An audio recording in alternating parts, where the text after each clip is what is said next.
The woman everyone forgot would one day become the woman a duke could not forget. On a cold October evening in Yorkshire, when the last light of the sun faded behind the rolling hills and the windows of Raven-shire Estate glowed with candlelight, Miss Genevieve Hartwell stood alone beneath a staircase holding a silver tray she had no business carrying. The grand ballroom above her was alive with music, laughter, and the rustle of silk. Crystal chandeliers cast golden light across polished floors. Footmen moved with practiced precision. Members of England's highest families filled the house of the Duke of Raven-shire for the annual autumn gathering that had become one of the most anticipated events of the season. Yet none of them knew that the woman ensuring every detail unfolded perfectly was standing in the shadows where no one looked. Genevieve adjusted the placement of a crystal decanter on the tray and glanced toward the ballroom doors. Everything was proceeding exactly as planned. The musicians had arrived on time. The floral arrangements had been placed correctly. The seating arrangements had avoided 3 family feuds and 1 brewing engagement scandal. The kitchen had successfully accommodated a viscountess who claimed she could not tolerate cream and an earl who insisted upon a particular brand of French wine. No one would ever know how much work it had taken to make the evening appear effortless. That was the nature of Genevieve's life. The better she performed her duties, the less visible she became. A young maid hurried toward her carrying a stack of folded linens. "Miss Hartwell, Mrs. Thompson says the dessert service is delayed by 10 minutes. Genevieve smiled gently. "Tell Mrs. Thompson not to worry. Ask the musicians to repeat the previous set before the supper call. No one will notice." The maid's expression brightened immediately. "Yes, miss." As the girl hurried away, Genevieve looked upward toward the sound of laughter drifting from the ballroom. Most guests assumed she was merely a companion to the Dowager Duchess of Raven-shire. Some believed she was a distant relation. Others scarcely noticed her existence at all. The truth was simpler. 6 years earlier, after her father's death left her nearly penniless, she had accepted the position of companion to the Dowager Duchess. She read correspondence, organized charitable events, accompanied the older woman on visits, and quietly solved problems before anyone realized they existed. It was respectable work. It was secure work. It was also work that ensured she remained perpetually on the edge of every room. Never fully included. Never entirely acknowledged. She had long ago learned how to smile through it. A burst of applause echoed from above. Genevieve stepped aside as 2 gentlemen descended the staircase discussing politics. Neither acknowledged her presence. They accepted the smooth functioning of the household the same way they accepted the existence of walls or carpets. Necessary. Unremarkable. Invisible. She lowered her eyes and continued toward the drawing room where several final preparations remained unfinished. The drawing room was empty except for the Dowager Duchess. Lady Eleanor Wycliffe sat in a high-backed chair near the fire, a shawl draped elegantly across her shoulders. Though well into her 60s, she retained the sharp gaze of a woman accustomed to commanding every room she entered. She looked up as Genevieve approached. The guests seemed pleased. Genevieve smiled. That is always the goal. The older woman studied her carefully. You arranged all of this. Many people contributed. Do not evade the compliment. Genevieve laughed softly. Then thank you, Your Grace. Lady Eleanor tilted her head. You never take credit for anything. There is little point in seeking recognition for doing one's duty. And yet people should notice when duty is performed exceptionally well. Genevieve lowered her eyes. Compliments always made her uncomfortable. The Dowager Duchess had been attempting to draw her out for years. Unfortunately, Genevieve had become too practiced at remaining unnoticed. Before either woman could speak again, the sound of arriving voices drifted from the entrance hall. Lady Eleanor smiled faintly. Ah, my son has arrived. Something stirred unexpectedly inside Genevieve's chest. It was a feeling she had spent years pretending did not exist. She folded her hands together and looked toward the doorway. A moment later, Sebastian Wycliffe entered the room.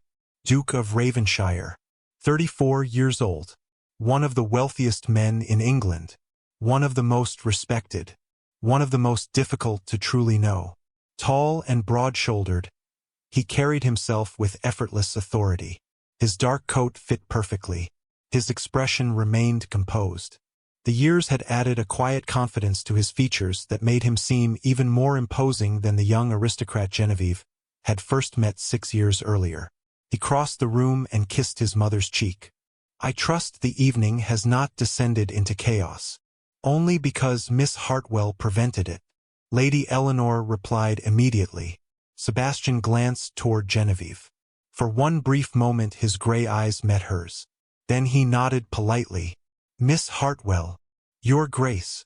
The exchange lasted no more than 2 seconds. Yet somehow it left Genevieve feeling colder than before. Not because he had been rude. Sebastian Wickliffe was never rude. He was perfectly courteous, perfectly considerate, perfectly unaware. He had not asked about the event. He had not wondered who organized it. He had not recognized the countless hours she had devoted to making the evening successful. Why would he? In his world, everything simply worked. She was part of the machinery that kept it running. Necessary, reliable, forgettable. Lady Eleanor watched the interaction with narrowed eyes. Genevieve pretended not to notice. "If you will excuse me, Your Grace, I should ensure supper preparations remain on schedule." "Of course," Sebastian replied. She curtsied and departed before her composure could crack.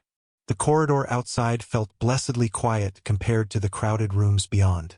She paused beside a tall window overlooking the estate grounds. Moonlight stretched across the lawns. The distant hills faded into darkness. Somewhere far away an owl called through the night air. She rested her fingertips against the cool glass. 6 years. 6 years of telling herself she admired him only because he was kind. 6 years of convincing herself the feeling would fade. 6 years of watching him move through ballrooms surrounded by women far more beautiful, far wealthier, and far more suitable than a companion with a modest dowry and a forgotten surname. Perhaps that was why she remained invisible, because she had never truly allowed herself to hope. Footsteps approached. Genevieve quickly straightened. Lady Victoria Ashcombe appeared moments later, her crimson gown sweeping elegantly across the floor. Beautiful, wealthy, and perfectly positioned within society, Lady Victoria had spent the past year attracting considerable attention from every ambitious mother in England, including, many suspected, the attention of the Duke of Raven-shire himself. "Miss Hartwell." Lady Victoria's smile was flawless. "Lady Victoria, I understand you organized this evening, only with considerable assistance." How modest! There was something sharp beneath the compliment. Genevieve recognized it immediately. Lady Victoria stepped closer.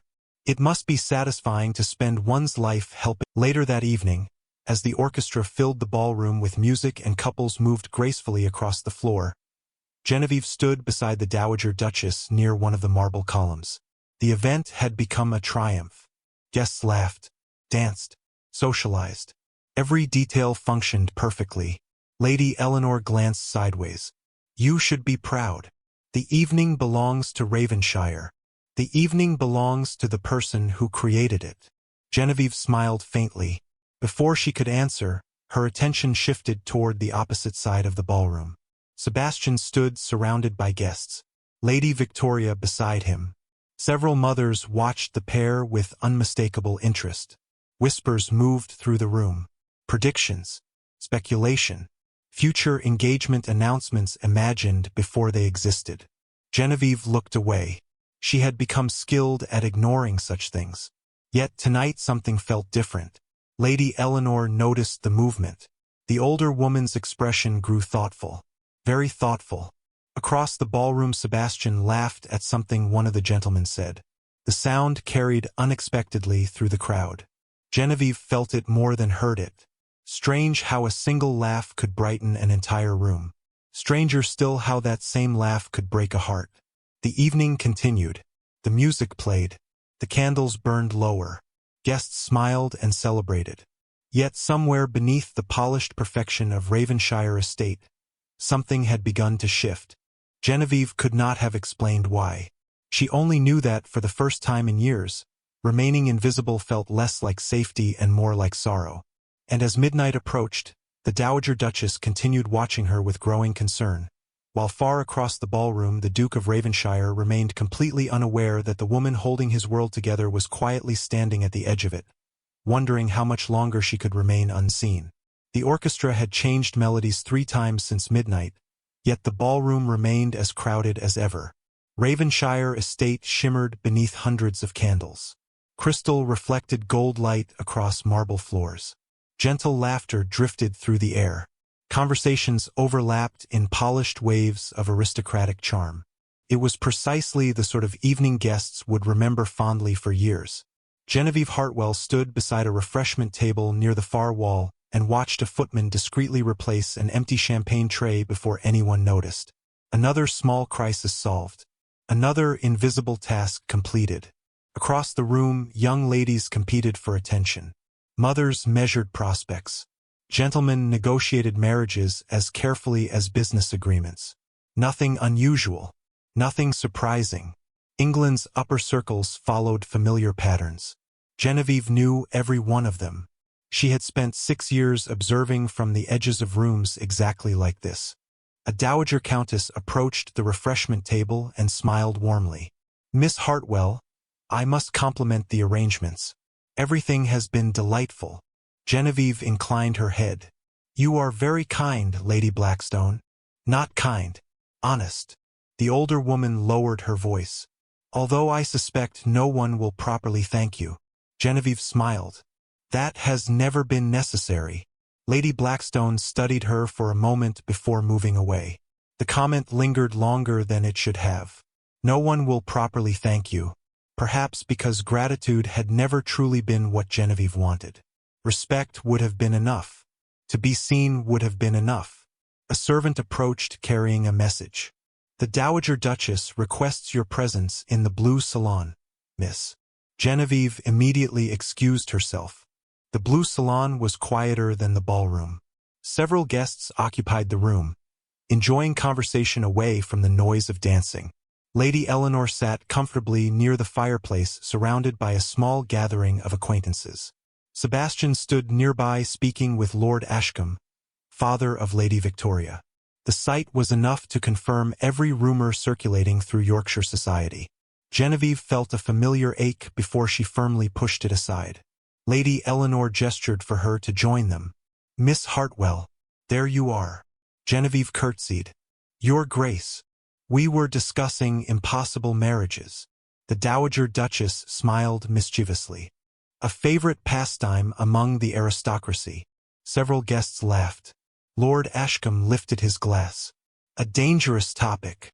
An entertaining one," Lady Eleanor replied. "Every season produces at least a dozen imaginary engagements."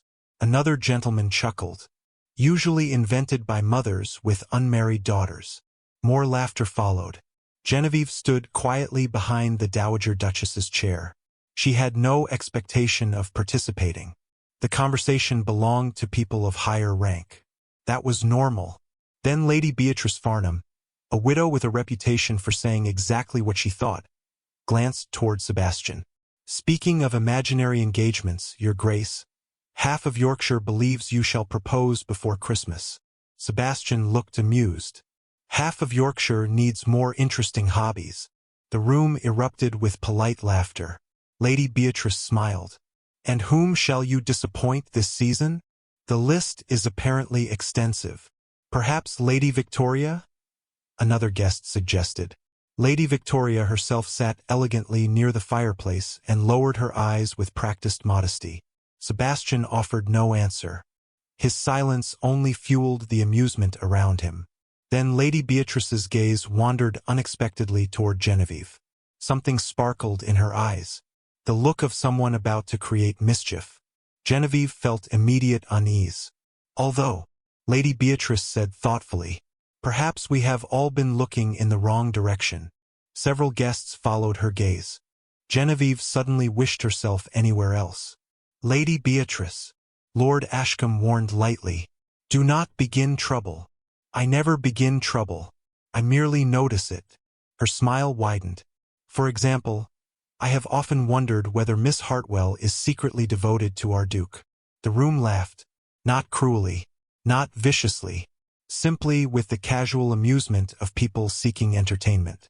Yet Genevieve felt every eye shift toward her. Heat flooded her face. For a second nobody spoke. Then Lady Beatrice continued. Surely I cannot be the only one who has considered it. She manages his household, solves his problems, protects his reputation, organizes his life. More smiles appeared, more amused expressions. Someone murmured agreement.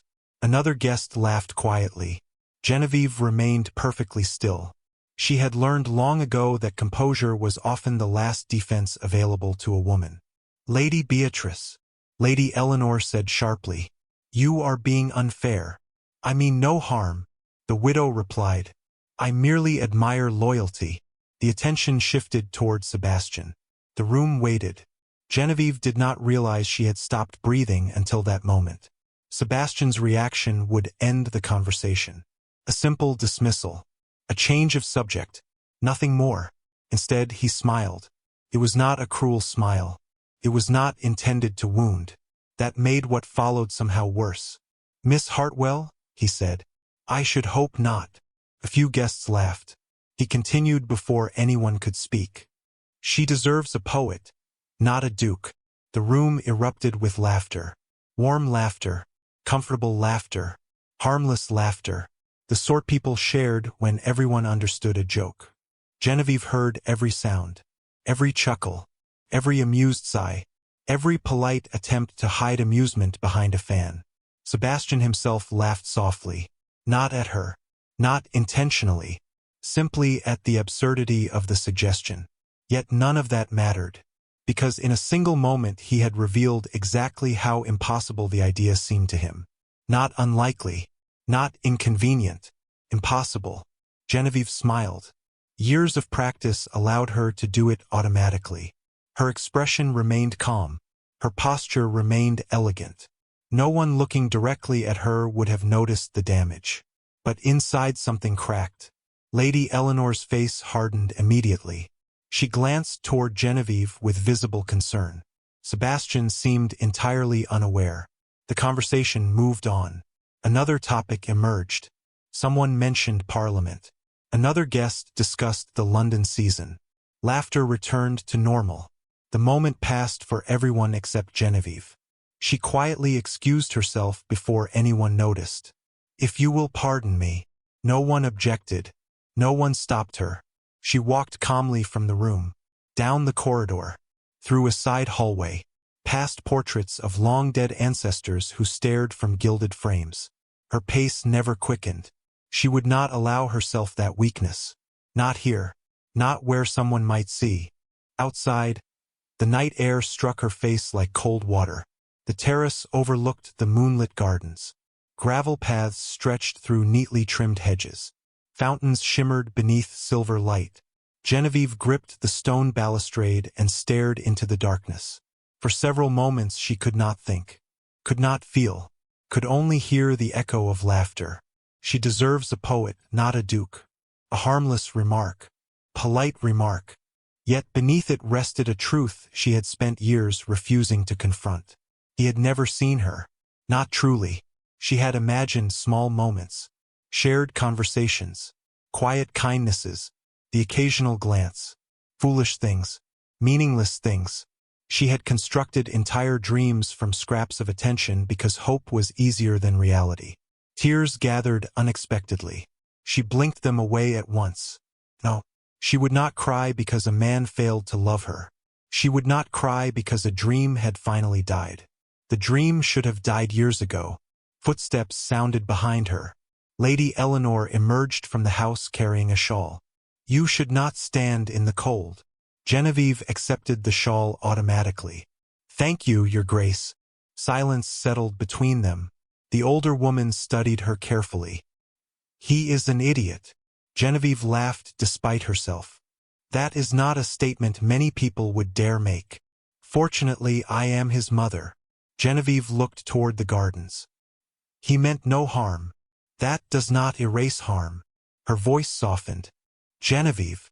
Hearing her name spoken with such tenderness nearly shattered the fragile control she had maintained. "Please do not." Genevieve whispered. Lady Eleanor's eyes filled with sadness. For a moment neither woman spoke. Finally Genevieve straightened her shoulders. The evening is nearly finished. I should ensure the guests are comfortable. You are not required to carry everyone else's burdens. Someone must. The older woman reached for her hand. And who carries yours? Genevieve had no answer, because there was none.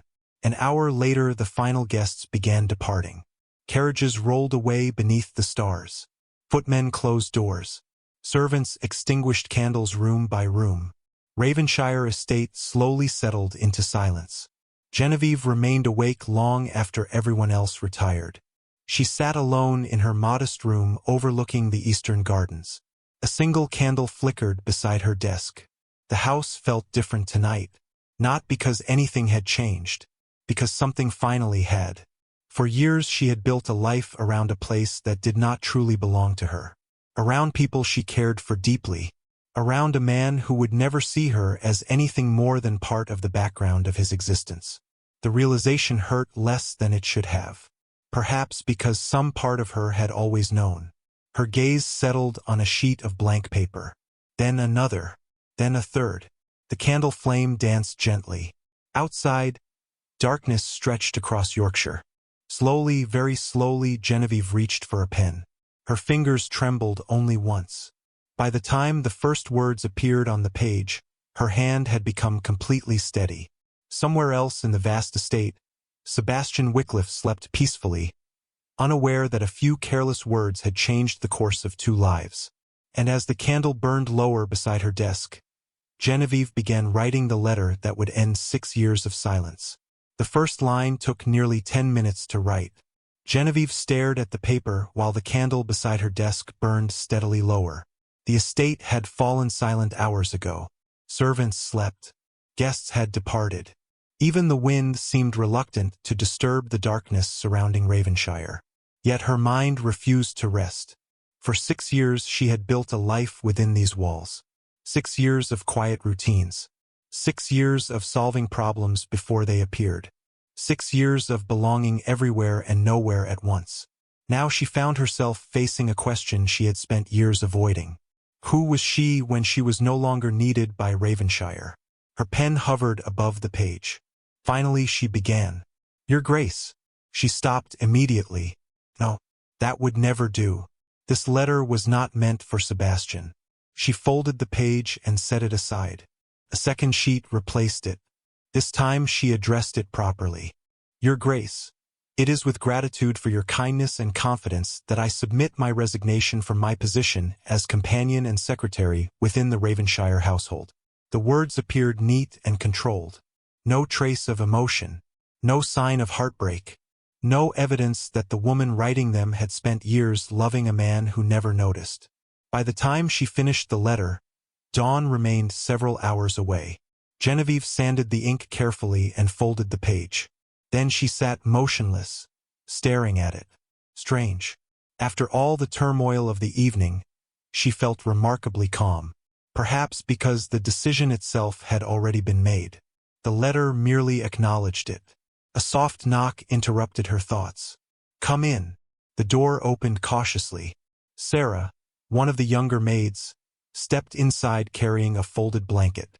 I noticed your light was still on, miss. Genevieve smiled. You should be asleep. So should you. Sarah hesitated. Is everything all right? The concern in the girl's voice touched her unexpectedly. Everything will be. Sarah glanced toward the folded letter on the desk but politely asked no questions. Well, if you need anything, I'm awake for another hour. Thank you. After the maid departed, Genevieve looked around the room. It was modest by aristocratic standards. A narrow bed, a small fireplace, a writing desk, shelves lined with books accumulated over years. Every object held memories. Yet, for the first time she realized none of them truly belonged to her future. The realization felt liberating. By sunrise she had made another decision. She would not merely resign. She would leave. Not next month.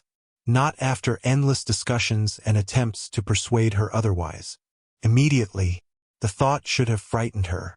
Instead, it filled her with a sense of peace she had not experienced in years. The following morning dawned gray and cold. Yorkshire mist drifted across the estate grounds. Raven-shire slowly awakened around her. Footsteps echoed through corridors. Kitchen fires were lit. Servants began preparing breakfast. Genevieve carried herself through her duties exactly as she always had. No one noticed anything unusual. By mid-morning, she requested a private meeting with the Dowager Duchess. Lady Eleanor received her in the library. The older woman looked up from her correspondence and immediately sensed something was wrong. "Close the door, Genevieve." Genevieve obeyed. Lady Eleanor studied her face carefully. "You have made a decision." It was not a question. Genevieve nodded. "I have." Silence filled the room. The Dowager Duchess already knew the answer before hearing it. "You are leaving." Genevieve lowered her eyes. "Yes, Your Grace." Lady Eleanor closed her eyes briefly. Not from surprise. From sadness. "When?" "As soon as possible." "And nothing I say will change your mind?" Genevieve's voice softened. "You have given me more kindness than I can ever repay. But I cannot remain." The older woman's gaze moved toward the window. "Because of Sebastian?" Genevieve felt her throat tighten. "Not entirely." "That means yes." Neither woman spoke for several moments. Finally, Lady Eleanor rose and crossed the room. "You should have left years ago." Genevieve blinked in surprise. "Your Grace." "Not because you were unwelcome. Because you deserved a life beyond serving everyone else's needs." Her voice trembled slightly. "I have watched you sacrifice your own happiness for 6 years." Genevieve struggled to respond. "I chose this position willingly.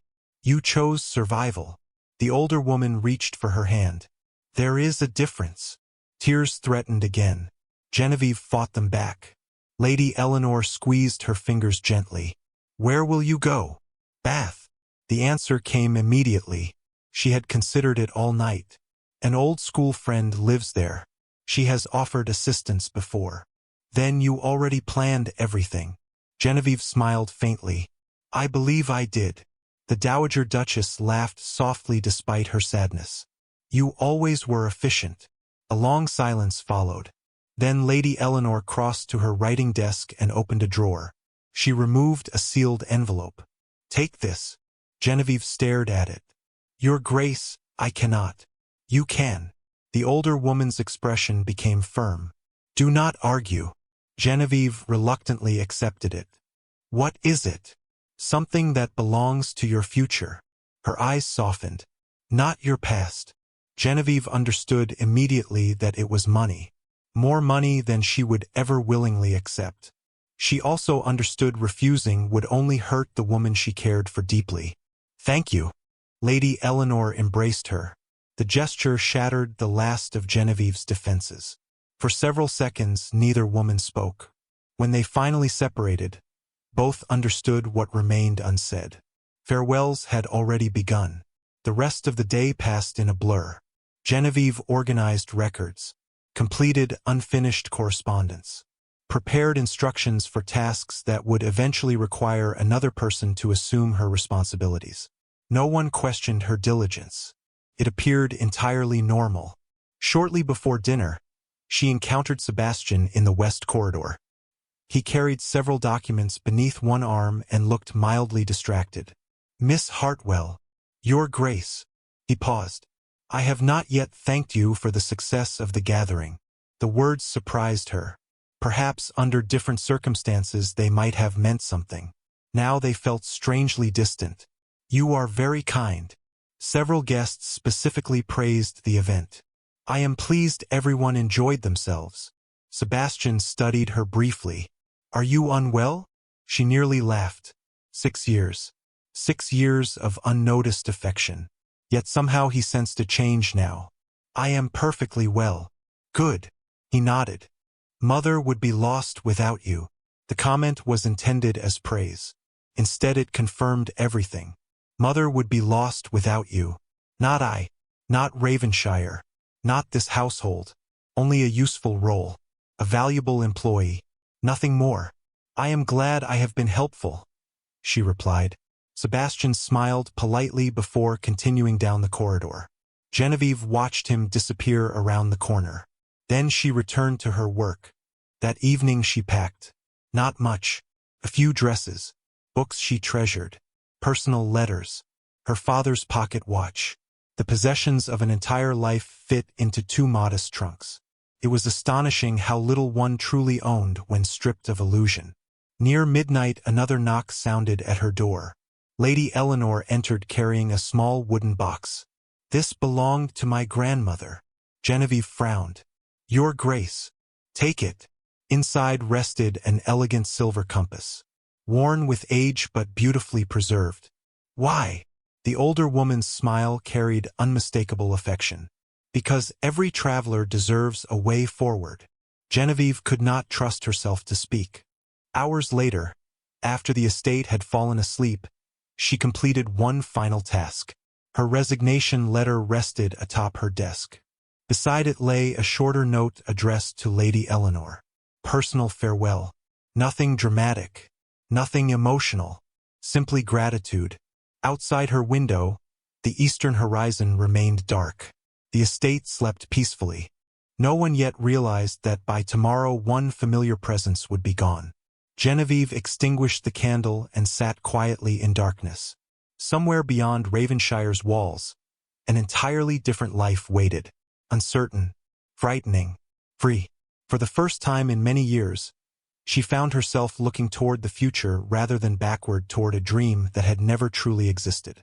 And as the final hours of night slipped away, she made a silent promise to herself. When she left Raven-shire, she would not look back.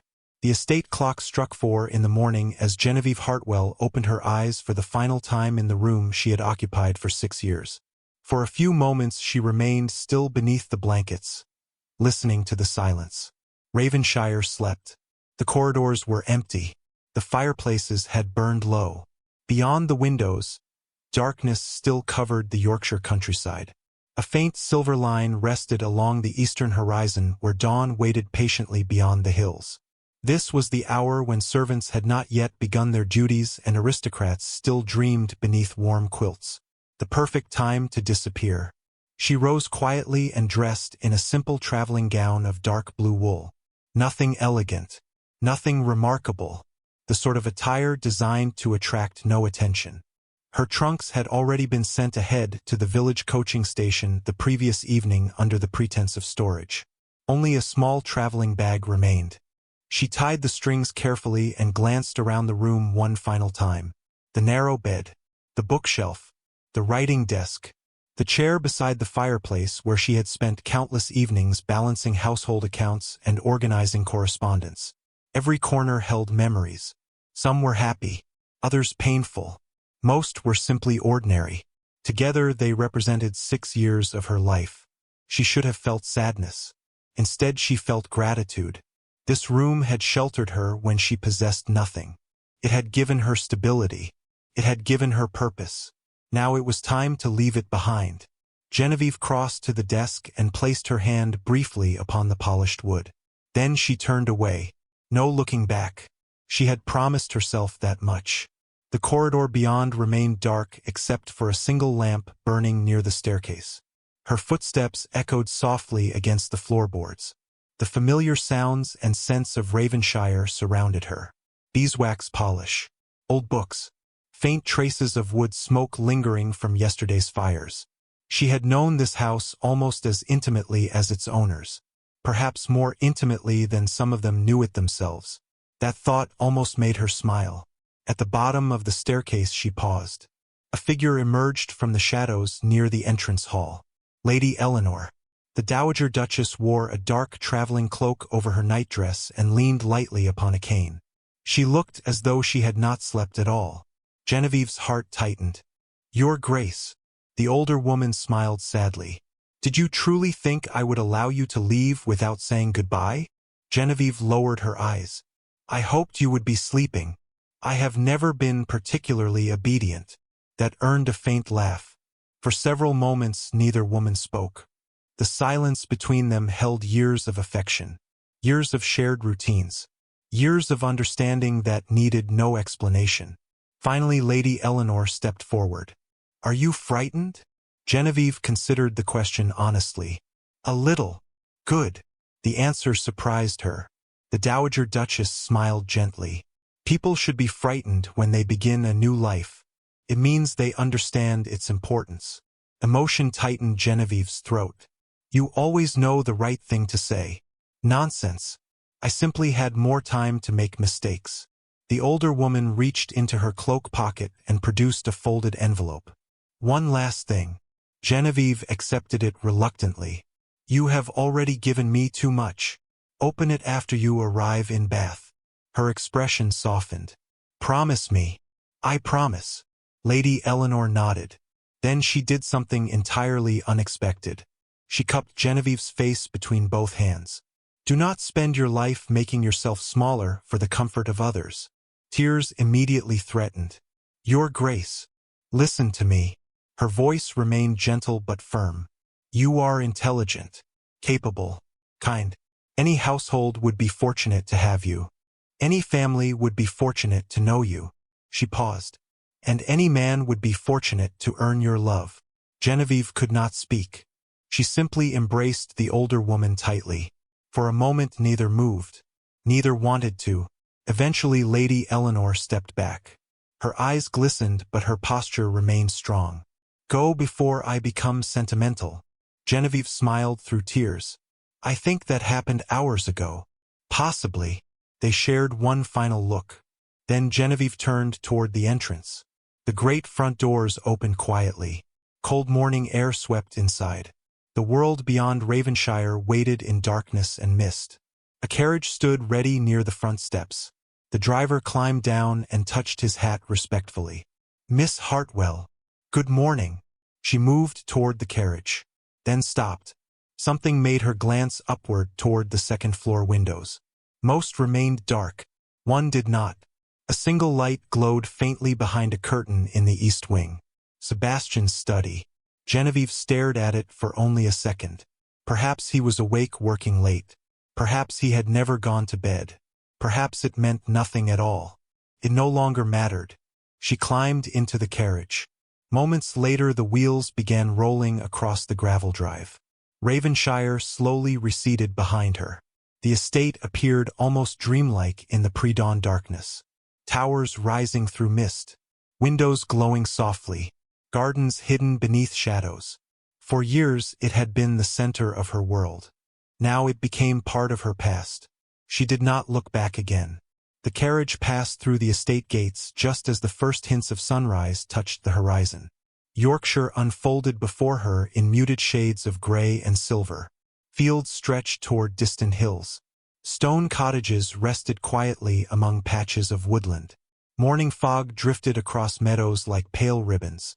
The beauty of it took her breath away. Strange. She had lived here for years and rarely noticed the landscape beyond estate business. Now everything seemed sharper, more vivid, more alive. Freedom looked remarkably beautiful. Several miles away, Raven-shire Estate slowly awakened. Servants began their duties.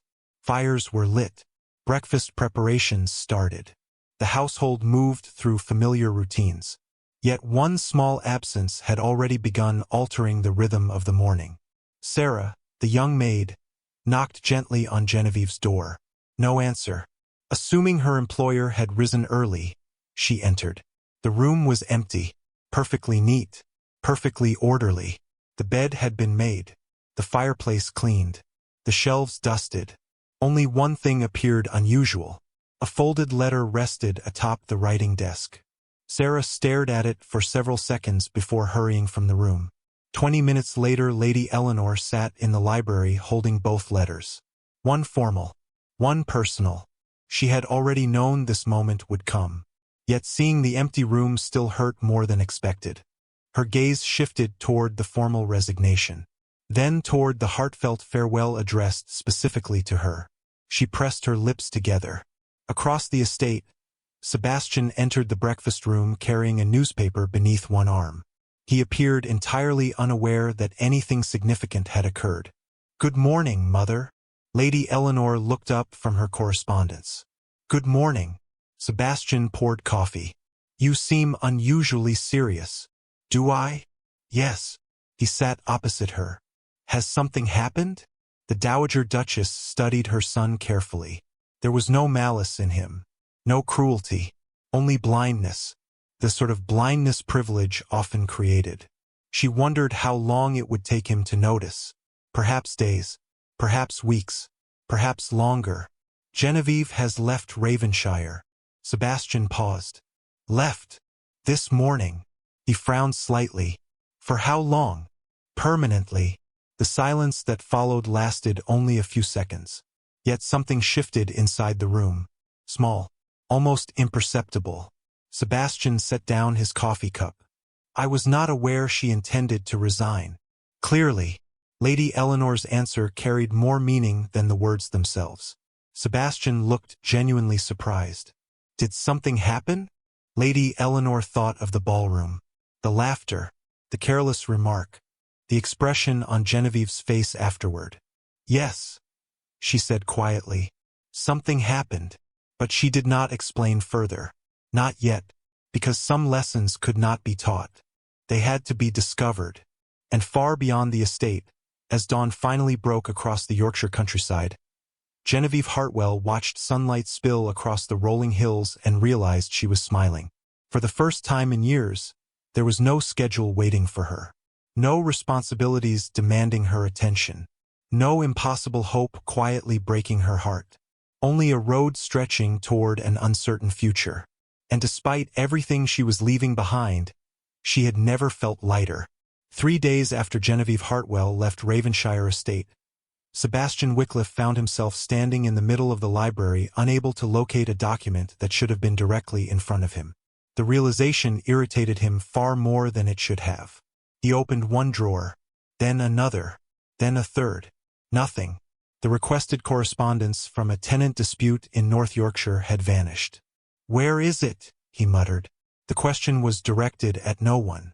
Unfortunately, no one seemed capable of answering it. A nervous footman shifted beside the doorway.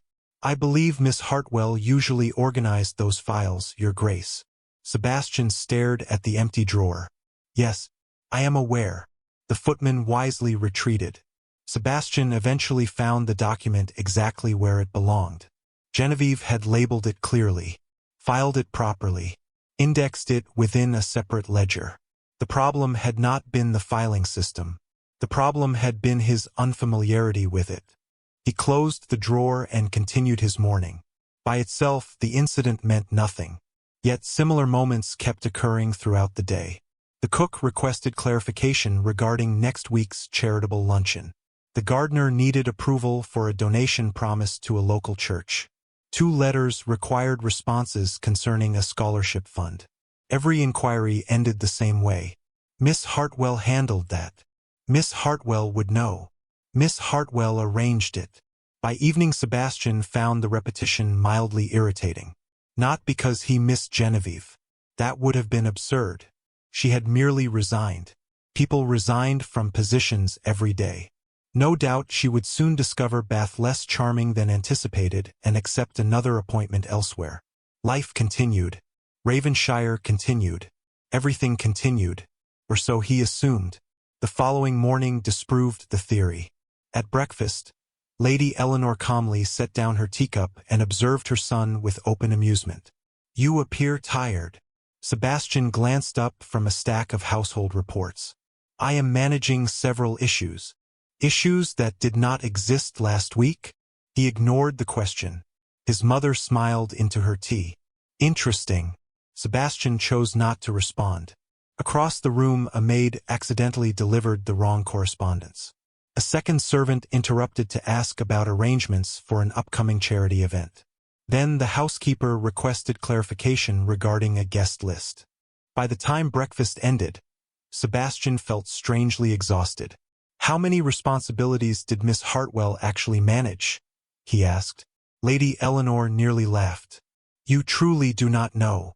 Apparently not. That should concern you. He frowned. Why?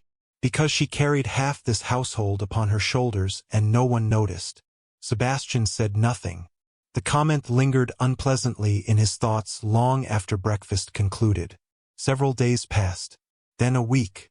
Raven-shire continued functioning, but not smoothly. Small mistakes multiplied. Nothing catastrophic. Nothing dramatic. Yet problems emerged with frustrating regularity. A dinner invitation received no response because the letter had been misplaced. A shipment of books intended for the village school arrived at the wrong address. A local widow expecting assistance from one of the estate charities received delayed funds because paperwork had not been completed correctly. Each issue required attention. Each issue consumed time. Each issue somehow led back to Genevieve. Sebastian began noticing her absence everywhere. Not emotionally, practically, rationally, objectively. At least that was what he told himself. One rainy afternoon he entered the study and discovered a stack of neatly labeled ledgers arranged upon his desk. A note rested atop them, in his mother's unmistakable handwriting. Since you insist upon solving everything yourself, you may wish to review these. Sebastian frowned and opened the first ledger. Detailed records filled every page. Tenant concerns, charitable distributions, household expenditures, staff schedules, educational grants, medical assistance funds, estate correspondence, hundreds of entries, thousands of details, all maintained with remarkable precision. Page after page revealed the same thing. Genevieve had quietly managed an astonishing portion of Raven-shire's daily operations. Not because anyone ordered her to, because she cared enough to ensure every responsibility was handled properly. Sebastian sat back slowly. For the first time, genuine surprise replaced irritation. Good Lord! Later that evening, he carried one of the ledgers into the drawing room where Lady Eleanor sat reading beside the fire. Did she truly oversee all of this? His mother looked up. Only the portions no one else bothered to notice. He lowered himself into a nearby chair. Why? Lady Eleanor raised an eyebrow. Because the work needed doing. Most people would have delegated half of it. Genevieve was not most people. Silence followed. Rain tapped softly against the windows. Firelight flickered across the room. Finally Sebastian spoke again. She never complained. No. She never requested recognition. No. She never asked for anything. Lady Eleanor closed her book. That may have been part of the problem. Sebastian frowned. I do not understand. The older woman studied him carefully. I know. Then she returned her attention to the fire. The conversation ended. Yet once again her words lingered. I know. Days became 2 weeks. Then 3. Autumn deepened across Yorkshire. The trees surrounding Raven-shire glowed with shades of gold and crimson. Mornings arrived colder. Evenings arrived earlier. Life moved forward. Still, Genevieve did not return. Sebastian had expected a letter by now. A request for a reference. News from Bath. Something. Nothing arrived. Oddly, he found himself checking the morning correspondence more often than before. Not intentionally. Merely out of habit. One afternoon he entered the library and noticed Sarah dusting shelves. The young maid paused upon seeing him. Your Grace. Sebastian nodded. Then something caught his attention. A small vase of dried lavender rested near the window. That arrangement is new. Sarah smiled faintly. Miss Hartwell always placed fresh flowers there. Sebastian glanced toward the vase. Did she? Every Monday morning. The maid hesitated. She said libraries should never feel forgotten. Forgotten. The word settled strangely in the quiet room. After Sarah departed, Sebastian remained standing near the window longer than necessary. Fresh flowers. Every Monday. For 6 years. He had never noticed. The realization bothered him more than it should have. That evening, while preparing correspondence, he reached automatically toward a particular shelf. His hand froze halfway there. Genevieve had always kept extra stationery in that location. The shelf stood empty now. An absurd disappointment passed through him. He almost laughed at himself. What nonsense. The woman had simply accepted another path in life. Why should her absence feel so persistent? Yet the question refused to disappear. The next morning brought another unexpected discovery. Sebastian was reviewing estate accounts when he opened a drawer he rarely used. Inside rested a collection of handwritten notes, brief reminders, organizational instructions, future scheduling recommendations, all written in Genevieve's precise script. He examined one page, then another, then another. Every note anticipated a potential problem before it occurred. Every solution was practical, efficient, thoughtful. His gaze lingered on a particular line. If Mrs. Whitmore's roof repairs exceed the allocated amount, transfer funds from the autumn entertainment budget. Shelter should always take priority over spectacle. Sebastian stared at the sentence. Not because of the financial recommendation, because of the person behind it. Shelter should always take priority over spectacle. Such a simple observation. Yet it revealed something essential. Genevieve had never viewed responsibilities as obligations. She viewed them as people, real needs, real lives. For reasons he could not fully explain, the realization unsettled him. That night he walked alone through the estate corridors. Raven-shire remained beautiful, efficient, prosperous, yet something subtle felt different. The atmosphere itself seemed altered, as though a familiar note had vanished from a favorite piece of music. Difficult to identify, impossible to ignore once noticed. Passing the library, he paused. The vase of lavender remained beside the window. Moonlight spilled across the shelves. Silence filled the room. Sebastian found himself remembering Genevieve standing near that same window with a stack of correspondence balanced in her arms. Calm, competent, quietly amused by something he had said. The memory arrived unexpectedly. More surprising still was how vivid it felt. He could not recall Lady Victoria's last conversation with the same clarity. The thought made him frown.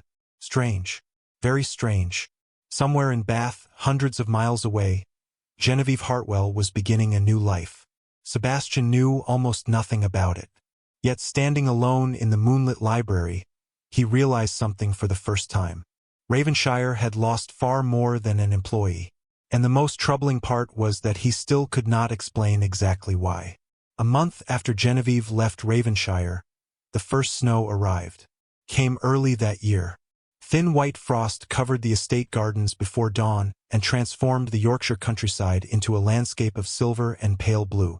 Sebastian stood at the window of his study, watching the grounds disappear beneath winter's advance. Normally he enjoyed the first snowfall. It brought a sense of order, a sense of stillness. This year it brought something else. Restlessness. He turned away from the window and returned to the correspondence spread across his desk. At least he attempted to.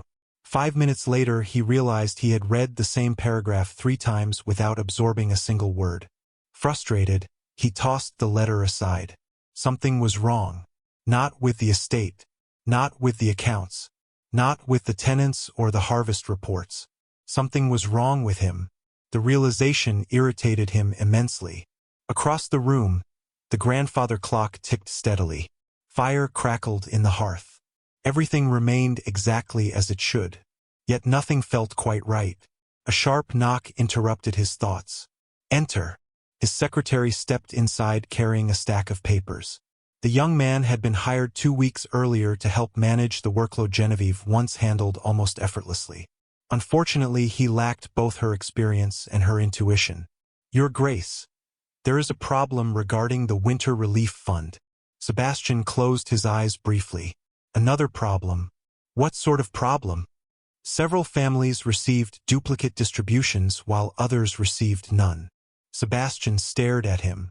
How? We are still investigating. Of course they were. Genevieve would have solved the issue before it occurred.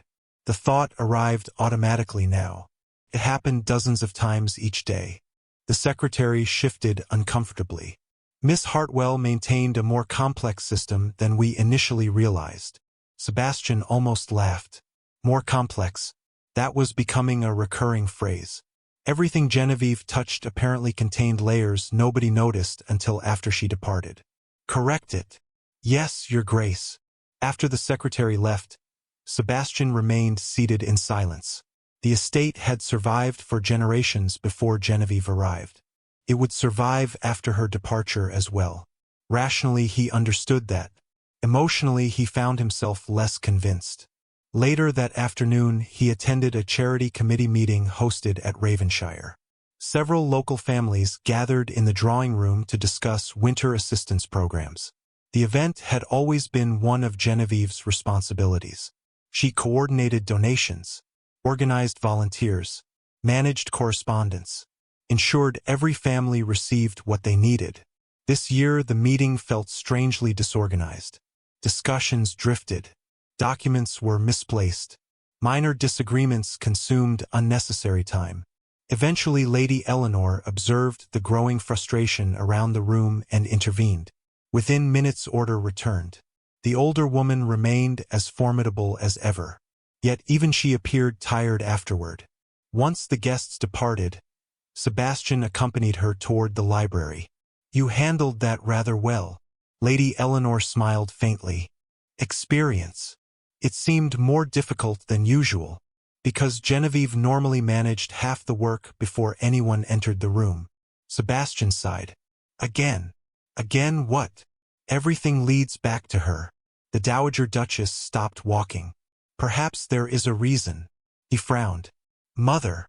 "No. Listen to yourself." Her expression softened. "You speak of her every day." Sebastian opened his mouth to protest, then stopped, because she was right. The realization unsettled him. Only because her absence continues creating complications. Lady Eleanor's eyes narrowed slightly. "If that explanation comforts you, I suppose we may pretend it is true." Before he could respond, she continued down the corridor. Sebastian watched her go. Somehow his mother's observations had become increasingly uncomfortable lately. The worst part was that he could not entirely dismiss them. Several days later, an invitation arrived from Lord Ashcombe. A small gathering. Dinner followed by cards and music. Under ordinary circumstances, Sebastian might have declined. Instead, he accepted. A change of scenery seemed desirable. The evening began pleasantly enough. Guests filled the Ashcombe residence. Conversation flowed easily. Lady Victoria appeared radiant in emerald silk. She occupied the seat beside Sebastian throughout dinner and seemed determined to engage his attention. Once he would have welcomed the effort. Tonight he found himself strangely distracted.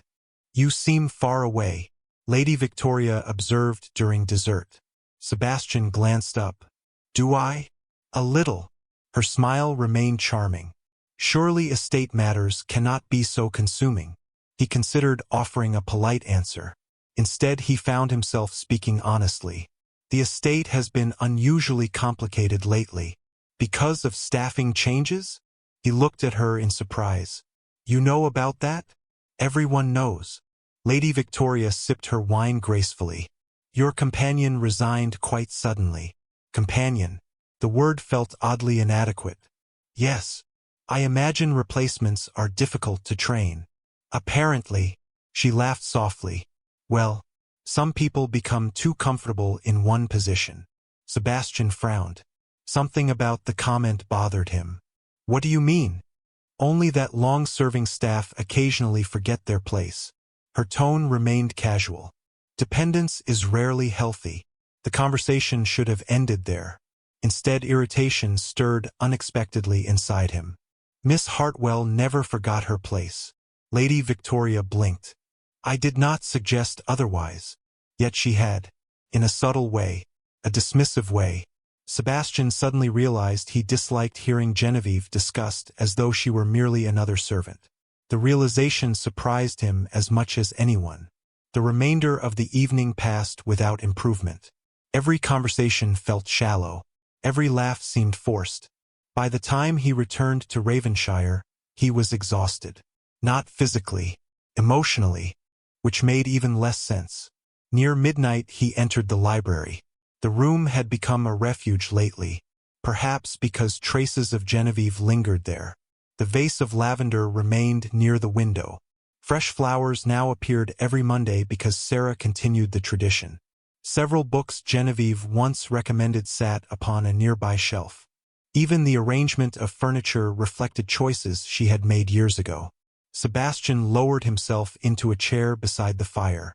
Silence settled around him. Then his gaze landed on something unexpected. A small volume tucked behind several larger books. Curious, he retrieved it. The cover revealed a collection of poetry. He opened the front page.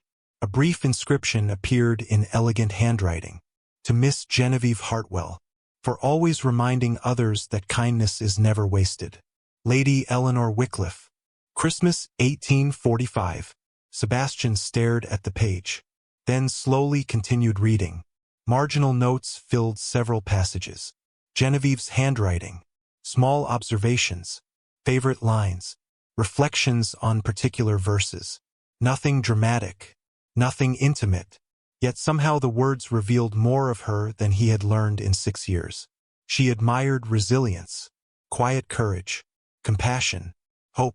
She valued people who persevered without recognition, people who continued choosing kindness despite disappointment. Sebastian closed the book slowly. A strange sensation settled over him. Regret. Not romantic regret. Not yet. Something simpler, more unsettling. The realization that he had known Genevieve's presence without ever truly knowing Genevieve herself. The distinction mattered, more than he cared to admit. Snow continued falling outside. Firelight danced across the room. Sebastian opened the book again and read another passage. Then another. An hour passed without his noticing. Somewhere deep within the estate, life continued according to familiar rhythms. Yet inside the quiet library, a crack had begun spreading through assumptions he had never questioned before. Genevieve had not simply been efficient. She had not simply been kind. She had not simply been useful. She had been an entire person standing directly before him for 6 years while he looked everywhere except at her. And for the first time since her departure, that truth no longer felt like a minor inconvenience. Felt like a loss. One he was only beginning to understand. The discovery happened by accident. Nearly 6 weeks after Genevieve's departure, Sebastian entered the west storage room searching for estate maps. The room occupied a quiet corner of Raven-shire rarely visited except during annual inventory reviews. Shelves lined the walls from floor to ceiling. Wooden crates stood neatly stacked. Dust gathered in corners untouched for months. Normally Sebastian would have sent someone else to retrieve the maps. Today he found himself wanting the distraction. Winter had settled firmly over Yorkshire. Snow covered the grounds. The days felt shorter. The evenings felt longer. And despite every effort to focus on practical matters, his thoughts continued returning to a woman who was no longer there. He located the maps quickly enough. The unexpected discovery came while replacing a ledger on an upper shelf. A small box shifted behind several record books and tumbled forward. Sebastian caught it before it struck the floor. Curious, he examined it. The box was simple. Polished oak. No lock. No identifying mark except a small paper label attached to one side. Household Correspondence Archive. Miss Hartwell. Sebastian hesitated, then opened it. Inside rested dozens of neatly bundled letters secured with ribbons of varying colors. At first he assumed they contained ordinary administrative records. Yet the first bundle revealed something entirely different. Personal requests, thank you notes, letters from villagers, correspondence from widows, school teachers, clergy, and struggling families throughout the county. Sebastian unfolded the top letter. Dear Miss Hartwell, because of your kindness, my daughter shall remain in school through the winter. I cannot adequately express our gratitude. May God bless you as generously as you have blessed us. He frowned. A second letter followed. Then a third. Then a fourth. Every one told a similar story. Quiet assistance. Anonymous support. Problems solved without recognition. Lives improved through unseen acts of generosity. None of the letters mentioned Raven-shire. None praised the Duke. They praised Genevieve. He carried the box directly to the library. 2 hours later it remained open upon the table before him. The pile of correspondence had grown steadily. Each letter revealed another piece of a life he barely understood. A church roof repaired after storm damage. Medical treatment arranged for an elderly laborer. Educational expenses covered for several promising students. Emergency food deliveries during a difficult harvest. Hundreds of small acts. Individually modest. Collectively extraordinary. Sebastian leaned back slowly. Good Lord! The words escaped before he could stop them. A soft voice answered from the doorway. That was my reaction as well. Lady Eleanor entered carrying a book. Her gaze immediately found the box. No surprise appeared on her face. Only quiet understanding. Sebastian looked up. You knew about this? Some of it. She joined him at the table. Not all. He lifted another letter. Why was none of this ever mentioned? The Dowager Duchess smiled sadly. Because Genevieve never did such things for praise. Sebastian stared at the correspondence spread across the table. How much money did she spend? Most of her personal allowance. Most. Sometimes all. The answer stunned him. That is absurd. No. Lady Eleanor's voice softened. That was Genevieve. Silence settled between them. Sebastian picked up another letter. This one came from a schoolmaster. Miss Hartwell personally purchased books for 12 children after learning their families could not afford them. Another described blankets distributed during a severe winter. Another thanked her for arranging employment for a struggling widow. The pattern became impossible to ignore. Genevieve noticed people. Not because it benefited her. Because she genuinely cared. He set the letter aside. How did she find time? Lady Eleanor laughed quietly. That is the question everyone asks eventually. Her smile faded. She found time because helping others mattered more to her than helping herself. The words lingered. Helping others mattered more than helping herself. Sebastian suddenly remembered dozens of moments he had dismissed over the years. Genevieve arriving late to dinner because she had been visiting a sick family in the village. Genevieve declining invitations because she was organizing charitable collections. Genevieve spending evenings writing correspondence long after her official duties ended. At the time he admired her diligence. Now he realized he had never bothered asking why. The realization felt uncomfortable. Another bundle caught his attention.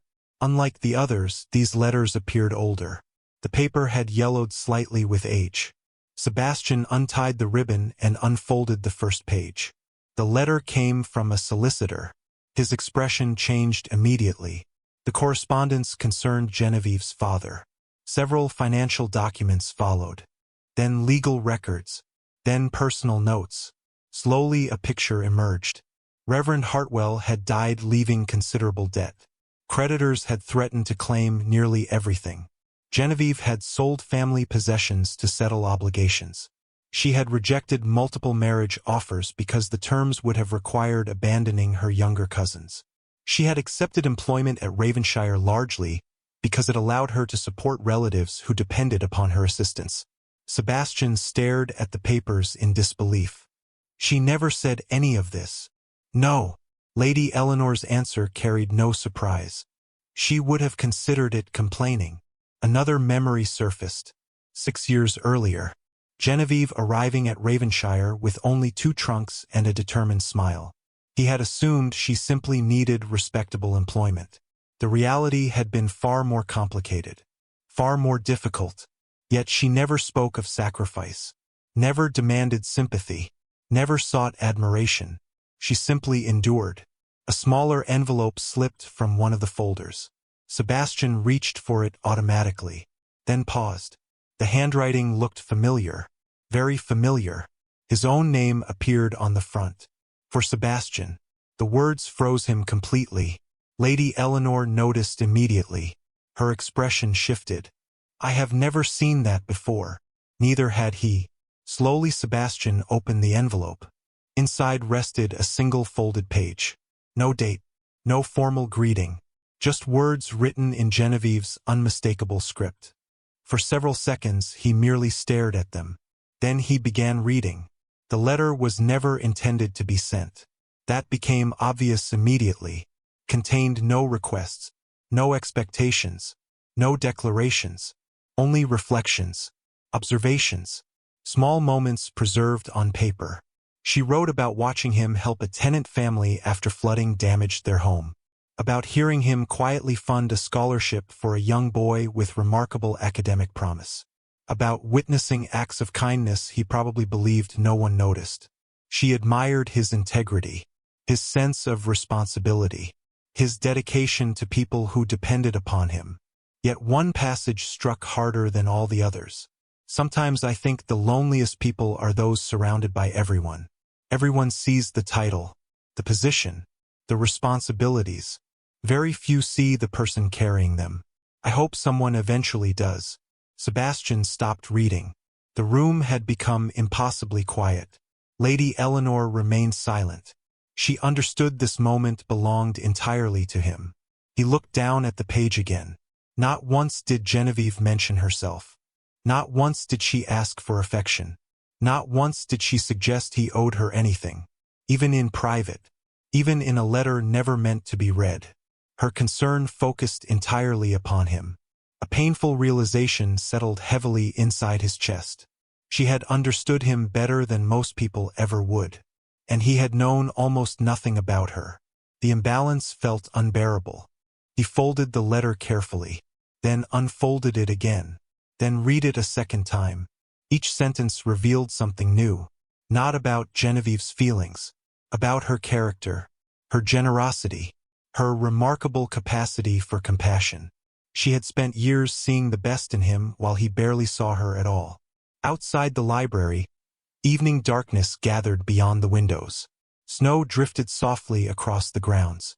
Firelight flickered across shelves lined with books. Yet Sebastian scarcely noticed any of it. His attention remained fixed upon the letter in his hands. At last he spoke. Why did she leave without saying any of this? Lady Eleanor looked toward the fire. Because she loved with dignity. The answer landed with devastating clarity. Not because she lacked courage. Not because she lacked feeling. Because she respected herself enough to walk away when staying became too painful. Sebastian lowered his gaze. For the first time since Genevieve left Raven-shire, he stopped thinking about the work she performed. He stopped thinking about the problems she solved. He stopped thinking about the empty spaces she left behind. Instead, he thought about the woman herself. The woman who quietly gave away most of what she possessed. The woman who carried burdens without complaint. The woman who saw goodness in others even when they failed to see her. And somewhere deep inside him, something finally broke. Not dramatically, not all at once. Simply a painful understanding spreading through every certainty he once held. Genevieve had not been invisible. He had chosen not to look. And now that he finally saw her, she was gone. The morning Sebastian Wycliffe decided to find Genevieve Hartwell began with a letter he could no longer stop reading. The unsent page remained folded inside his coat pocket. He had carried it for 3 days. During breakfast, during estate meetings, during long evenings spent staring into library fires that offered warmth but no answers. Each time he reread the words, the same realization returned. Genevieve had seen him, truly seen him, not the title, not the fortune, not the responsibilities attached to Raven-shire. Him. Yet when he searched his own memories, he discovered painful gaps. He remembered her efficiency, her reliability, her calm presence during difficult situations. But what was her favorite book? What made her laugh without restraint? What dream had she abandoned when she came to Raven-shire? The answers should have been obvious after 6 years. Instead, he knew almost nothing. Snow drifted past the dining room windows as he pushed aside his untouched breakfast. Across the table, Lady Eleanor watched him with increasing interest. You have not eaten a single bite. Sebastian glanced down. She was correct. I was distracted. By Genevieve? The question came so directly that he almost smiled. His mother had apparently abandoned subtlety. Perhaps. Lady Eleanor lowered her teacup. That is progress. I hardly see how. 3 months ago you would have said her name only when discussing schedules. Sebastian rubbed a hand across his jaw. Mother. What? Her eyes sparkled. I am old. I have earned the right to be observant. He considered denying everything. Unfortunately, denial required energy he no longer possessed. I keep discovering things. About Genevieve? About how little I knew her. Silence settled briefly. Then Lady Eleanor spoke softly. That realization usually arrives before regret. The words struck with uncomfortable precision, because regret had already arrived. It appeared in unexpected places, in empty corridors, in letters she would have answered better, in conversations where he found himself wondering what opinion she might have offered. Most troubling of all, it appeared whenever he imagined her building a life that no longer included Raven-shire. Or him. The thought lingered long after breakfast ended. By midday, Sebastian found himself riding toward the village despite the cold. He told himself he needed to inspect several tenant properties. The explanation sounded reasonable. It also happened to be entirely false. His actual destination stood near the edge of the village square. A small stone schoolhouse. One of the many charitable projects Genevieve had quietly supported over the years. Children filled the building with cheerful noise. Their laughter carried into the winter air as Sebastian approached. The schoolmaster looked surprised by the visit. "Your Grace, Mr. Turner."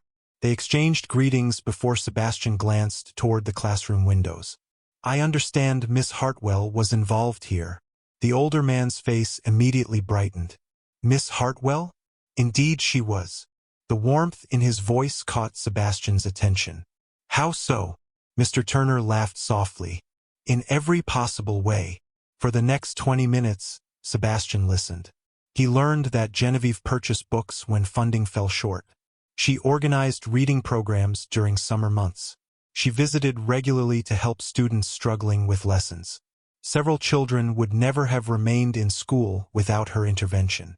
"She never wanted recognition," Mr. Turner said. "In fact, she specifically asked us not to mention her contributions publicly." Sebastian looked through the classroom window.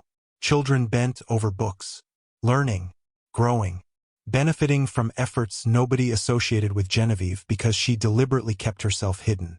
The pattern repeated itself again, and again, and again.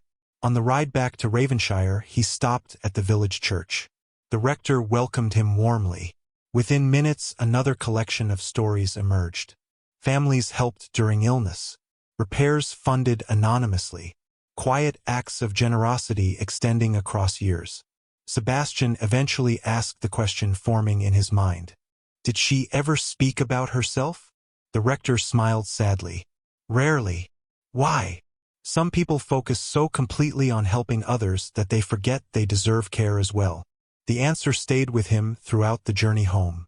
That evening he entered the library carrying a notebook. By midnight, several pages contained nothing but observations about Genevieve. Facts, memories, fragments of understanding gathered too late. She loved books. She preferred practical solutions over grand gestures. She gave away money she could barely afford to lose. She remembered everyone's birthdays. She noticed when people were lonely. The list continued growing. Yet instead of satisfying him, it deepened his frustration. There remained so much he did not know. A knock interrupted his thoughts. Lady Eleanor entered carrying a candle.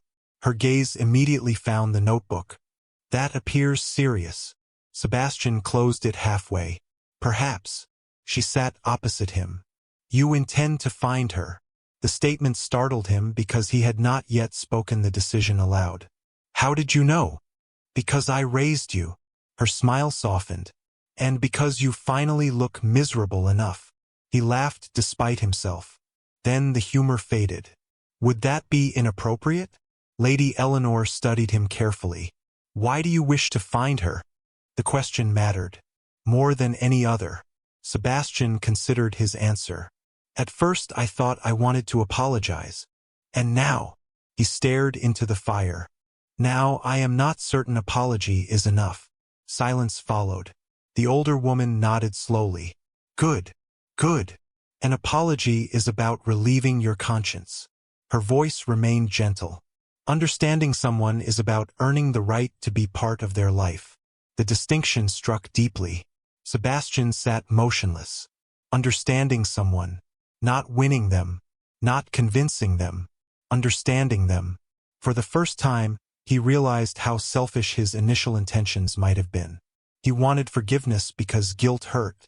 He wanted resolution because uncertainty troubled him. Yet Genevieve owed him neither.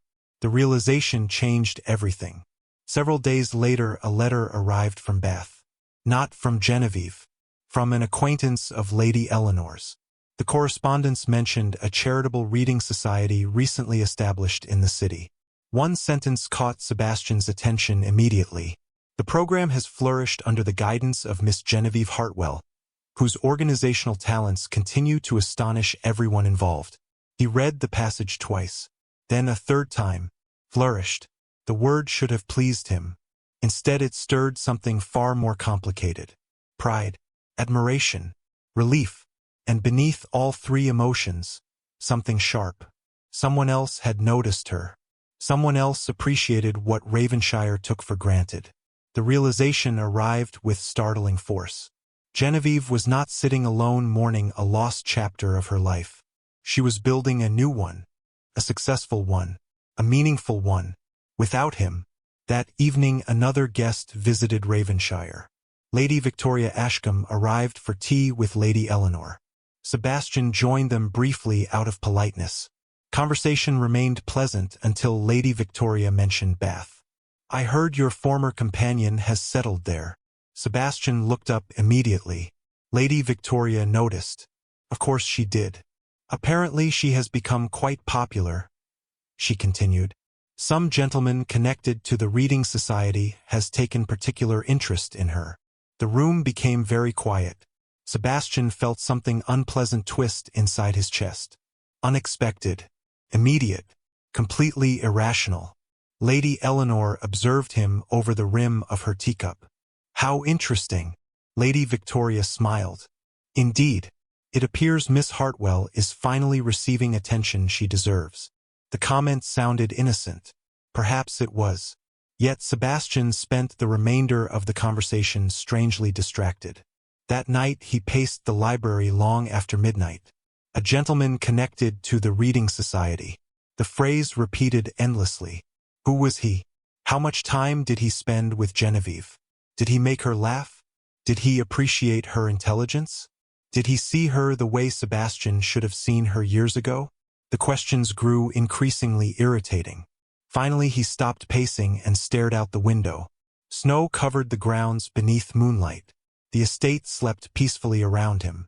Somewhere in Bath, Genevieve was living a life beyond his reach. Meeting people he did not know. Sharing moments he would never witness. The thought hurt more than expected. Much more. For the first time, jealousy entered the story. Not because another man necessarily existed. Because another man could.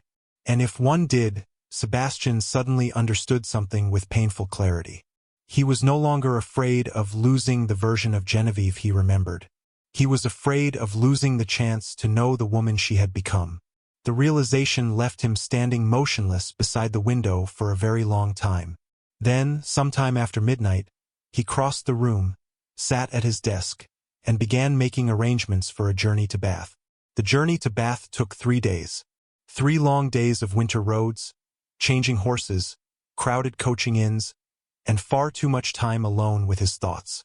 By the time Sebastian Wycliffe crossed the final rise overlooking the city, he had constructed and discarded a dozen different conversations. In some versions, Genevieve welcomed him warmly. In others, she accepted his apology with quiet grace. A few ended with awkward politeness and immediate dismissal. None prepared him for reality. Bath appeared beneath a pale winter sky, elegant and alive despite the season. Honey-colored stone buildings stretched across the hillsides. Carriages rolled steadily through busy streets. Well-dressed gentlemen and ladies moved between shops, assembly rooms, and promenades. The city possessed a different energy than Yorkshire. Raven-shire felt rooted, permanent. Bath felt dynamic, full of motion and possibility. Sebastian checked into a respectable hotel overlooking one of the main squares. Within an hour, he had already begun making discreet inquiries. The reading society proved remarkably easy to locate. Genevieve's reputation apparently was not. Everyone seemed eager to discuss her. "Miss Hartwell?" the elderly librarian said with an immediate smile. "A remarkable woman." The same description followed at a local church. Then again at a charitable society. Then again from a bookseller. Remarkable, kind, intelligent, tireless. The pattern sounded increasingly familiar. Yet hearing strangers praise her somehow affected him more deeply than expected. They saw exactly what he had overlooked. Late the following afternoon, Sebastian finally found the Reading Society. The organization occupied a modest but welcoming building near a quiet square lined with bare winter trees. Children's voices drifted through open doors. Laughter followed. He stopped on the opposite side of the street. For several moments he simply stood there. After months of searching, months of reflection, months of regret, Genevieve was less than 50 feet away. His pulse quickened unexpectedly. The sensation annoyed him. He was a grown man, a duke, not a nervous schoolboy. Yet his hands felt strangely unsteady. The front door opened. Several children emerged carrying books. A woman followed. Not Genevieve. Then another group appeared. Then finally she stepped into the afternoon sunlight. Sebastian forgot how to breathe. She looked different. Not dramatically. Not in ways most people would notice. Yet the changes struck him immediately. Her clothing remained modest but elegant. Her posture seemed lighter, more relaxed. The careful reserve she once carried had softened. Most noticeable of all was her expression. She smiled. Not politely, not out of duty, genuinely. The sight affected him far more than it should have. A young boy tugged at her sleeve.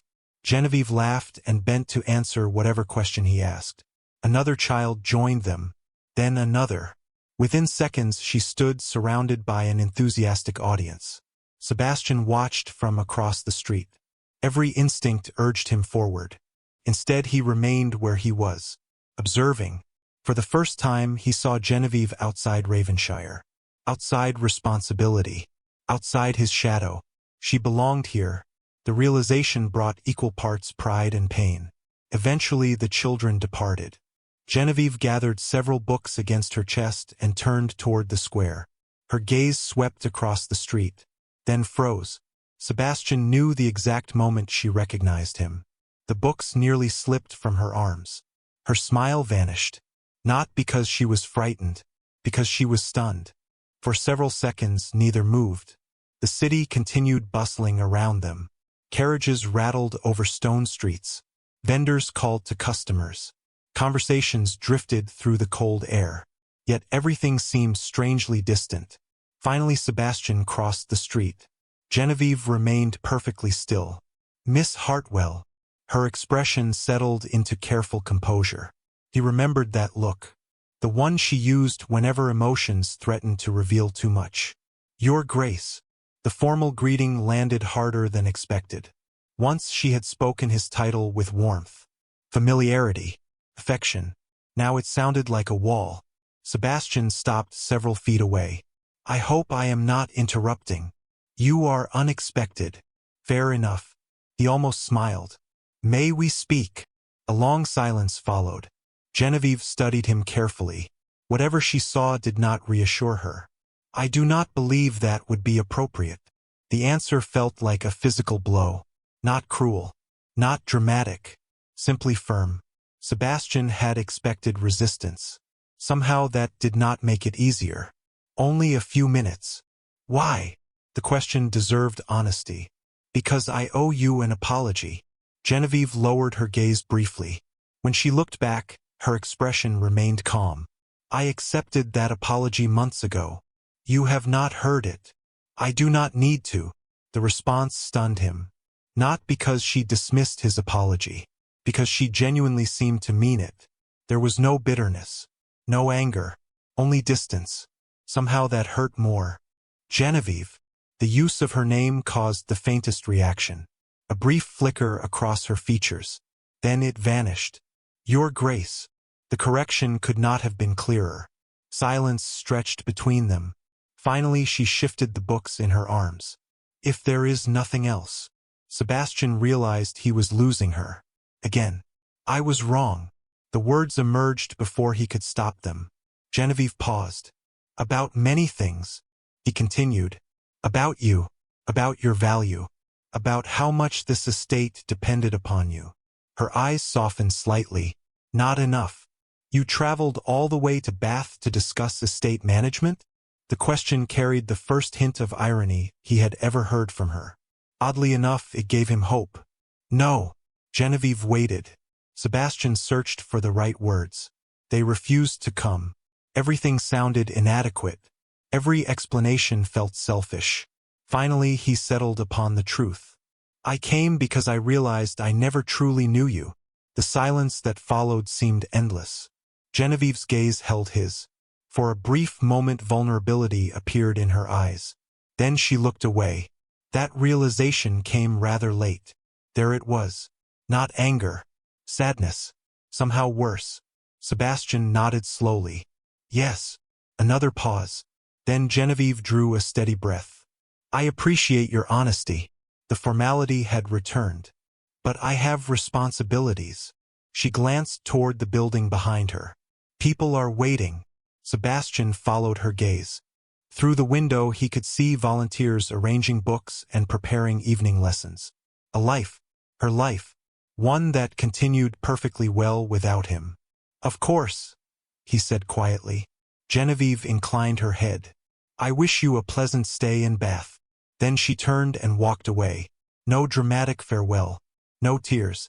No emotional confrontation. Simply a woman continuing her day. Sebastian remained standing in the square long after she disappeared inside the building. The cold air felt sharper now. The city seemed louder. More distant.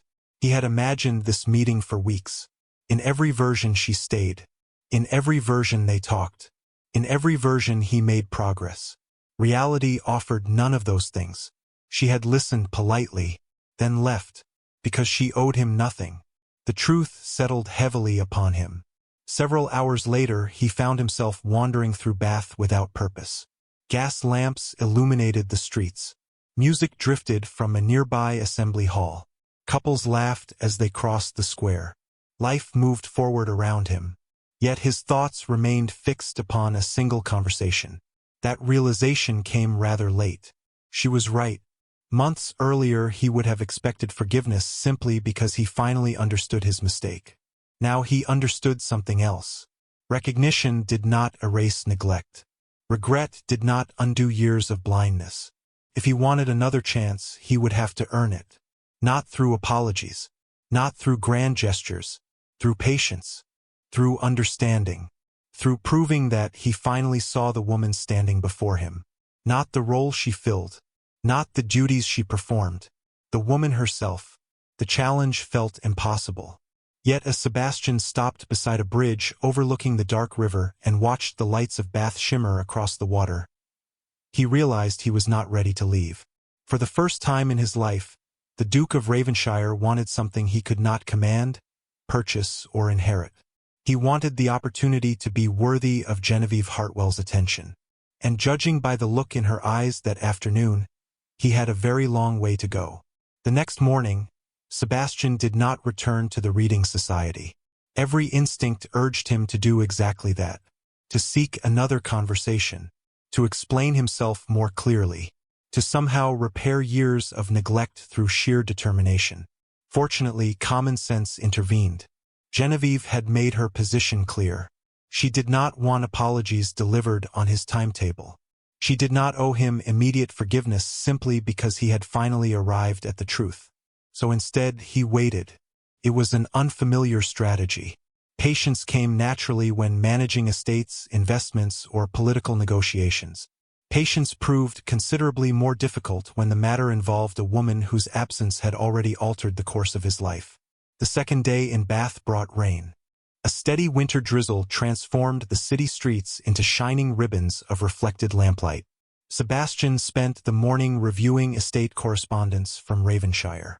Yet even while reading reports, his attention wandered. Shortly after noon, he folded the last letter and decided to walk. Not toward the reading society. Somewhere else. Anywhere else. Fate, however, appeared to possess a sense of humor.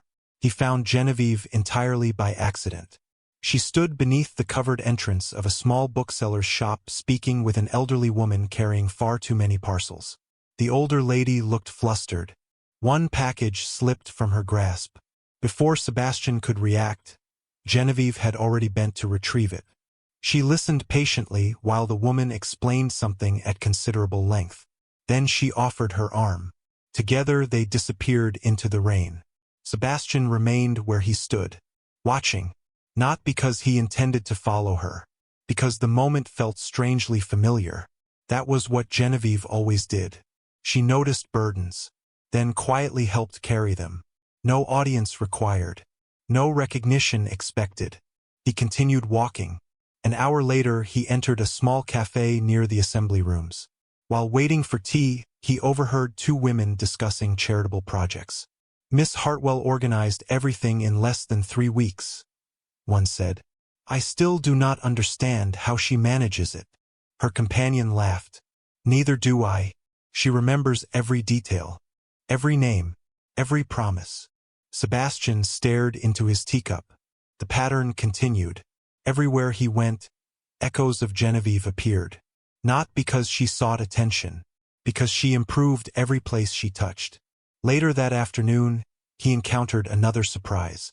A gentleman approximately his own age approached while he examined books at a public reading room. Your Grace. Sebastian looked up. Yes. The man smiled politely. Arthur Bennett. He extended a hand. I believe we share an acquaintance. The name meant nothing. Do we? Miss Hartwell. Something unpleasant tightened inside Sebastian's chest. The reaction was immediate and irrational.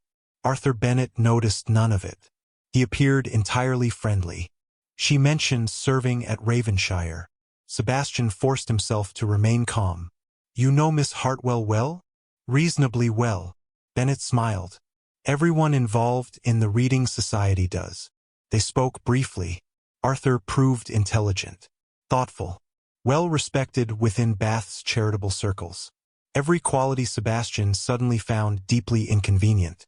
Miss Hartwell has transformed several community programs. Bennett continued. I have never met anyone quite like her. Sebastian managed a polite nod. The conversation lasted less than 10 minutes. Yet by the time it ended, an uncomfortable realization had settled over him. Genevieve was admired here, not quietly appreciated from a distance. Admired, respected, valued. Men listened when she spoke. Women sought her advice. Entire organizations relied upon her judgment. In Bath, people recognized her worth immediately. No one required 6 years. That evening Sebastian walked through the city long after darkness fell. Snow had begun replacing rain. Delicate white flakes drifted through the glow of gas lamps. The beauty of the scene did little to improve his mood. Arthur Bennett. The name repeated itself with increasing irritation. Nothing in the conversation suggested romantic interest. Yet Sebastian could not dismiss the possibility. Why would another man fail to notice what he himself now saw so clearly? The answer, of course, was that such a man would not. And that truth frightened him more than expected. The following morning brought an invitation he never anticipated. A note arrived at his hotel shortly after breakfast. The handwriting belonged to Genevieve. For several seconds he simply stared at the envelope. Then he opened it carefully. Your Grace, I understand you remain in Bath. While I continue to believe your journey was unnecessary, I would prefer our acquaintance not become a source of public speculation. If you are available this afternoon, I shall be visiting the public gardens at 2 o'clock. A conversation in daylight seems preferable to rumors. Respectfully, Genevieve Hartwell. Sebastian read the note twice. Then a third time. It was not exactly encouragement. Yet it was not dismissal. Most importantly, she had initiated contact. That alone felt like a small miracle. He arrived 15 minutes early. Winter had emptied much of the public garden. Bare trees stretched toward a pale sky. Snow rested lightly upon pathways and benches. A fountain stood silent near the center of the grounds. Sebastian waited beside it. At precisely 2 o'clock, Genevieve appeared. She wore a dark green coat trimmed with simple fur. Snowflakes gathered briefly in her hair before melting. Somehow she looked even more composed than during their previous meeting. More confident. More certain of herself. "Miss Hartwell." She inclined her head. "Your Grace." They began walking slowly along one of the garden paths. Silence accompanied them for several moments. Not uncomfortable, merely cautious. Finally Genevieve spoke first. "How long do you intend to remain in Bath?" Sebastian appreciated the directness. "I have not decided." "Because of estate business?" He met her gaze. "Because of you." Genevieve looked forward again. Her expression revealed nothing. Yet he noticed her fingers tighten briefly around her gloves. Progress, however slight. "That is not a wise answer," she said quietly. "Why?" She stopped walking. Snow drifted gently around them. "Because I am not the person you imagine." Sebastian frowned. "I do not imagine you at all." A faint crease appeared between her brows. "What does that mean?" "It means I spent years imagining who you were without actually knowing." He held her gaze. "I have no interest in repeating the mistake." For the first time, genuine surprise appeared in her eyes. Small, fleeting, yet unmistakable. Neither spoke. The winter air felt sharp against his face. Somewhere beyond the garden walls, Bath continued its busy rhythm. Here time seemed to slow. Finally Genevieve resumed walking. "You have changed." The observation sounded reluctant, as though she disliked acknowledging it. Sebastian almost smiled. "I hope so. People rarely do." "Then perhaps I should consider myself fortunate." Another silence followed. Yet this one felt different. Less defensive. Less distant. They spoke for nearly an hour. Not about feelings. Not about the past. About books. Charitable work. Bath. Yorkshire. Small things. Ordinary things. And for the first time, Sebastian discovered pieces of Genevieve he had somehow missed for years. She loved history. She preferred winter to summer. She secretly disliked formal balls. She collected quotations from favorite novels. Each revelation felt absurdly precious. Eventually, the afternoon light began fading. Genevieve glanced toward the sky. "I should return." "Of course." Neither moved immediately. The moment stretched. Then she offered a small smile. Not the careful, polite smile she once used at Raven-shire. A real one. Brief but genuine. "Thank you for listening," she said. Sebastian stared at her. "Listening? Most people come seeking forgiveness." Her gaze softened. "You came seeking understanding." Before he could answer, she turned and walked away. This time, Sebastian did not feel defeated as he watched her leave. He felt hopeful, because for the first time since arriving in Bath, Genevieve had not spoken to him like a stranger. And for the first time since she left Raven-shire, she had allowed him to see the woman she had become. The realization remained with him long after she disappeared beyond the snow-covered paths. Yet even as hope began growing, another truth emerged beside it. Understanding Genevieve was not the end of the journey. It was only the beginning, and somewhere deep inside, he sensed the most difficult part still lay ahead. For the first time in his life, Sebastian Wycliffe found himself afraid of a future he desperately wanted. The realization arrived on an ordinary winter afternoon. Snow melted slowly from the rooftops of Bath. The streets remained busy despite the cold. Carriages rolled past shopfronts decorated for the approaching holiday season. Everything around him appeared perfectly normal. Yet inside, something fundamental had changed. He loved her. The truth no longer allowed denial. It had begun quietly months earlier, hidden beneath regret and admiration and guilt. Now it stood before him, impossible to ignore. He loved Genevieve Hartwell, not because she was kind, not because she was intelligent, not because she had become indispensable to Raven-shire. He loved the woman herself, the woman who gave away money she could not afford, the woman who remembered everyone's burdens while ignoring her own, the woman who walked away rather than beg for affection that should have been offered freely, the woman who had somehow remained generous even after he failed her. The realization should have brought clarity. Instead it brought fear, because loving her and deserving her were not the same thing. Several days passed after their walk through the public gardens. Sebastian saw Genevieve occasionally, never by accident anymore. Sometimes he attended events connected to the reading society. Sometimes they shared brief conversations after meetings. Sometimes they simply exchanged smiles across crowded rooms. Each encounter revealed another piece of the person she had always been. Each encounter deepened his admiration, and each encounter reminded him how much time he had wasted. One evening, the Reading Society hosted a winter fundraiser. The gathering occupied a large hall filled with local families, volunteers, donors, and community leaders. Candles glowed from every corner. Music drifted through the room. Children displayed artwork created through educational programs Genevieve helped establish. Sebastian arrived quietly and remained near the back. He preferred observing. The habit had become surprisingly valuable. From across the room, he watched Genevieve move among guests. People sought her out constantly.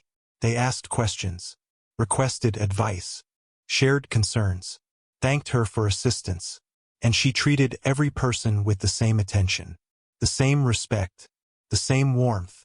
At one point, an elderly gentleman approached her with obvious difficulty walking. Without hesitation, Genevieve adjusted her path and accompanied him across the room. Not dramatically, not for attention, simply because he needed help. The sight hit Sebastian with unexpected force. 6 years. 6 years of moments exactly like that. Moments he barely noticed because he assumed they would always exist. Arthur Bennett appeared beside him carrying 2 glasses of cider. "You look as though you are studying military strategy." Sebastian accepted the offered drink. "Is it that obvious?" Arthur laughed. "Only to everyone." His gaze shifted toward Genevieve. "Remarkable woman." Sebastian did not disagree. Arthur smiled knowingly. "You care for her." The directness caught him off guard.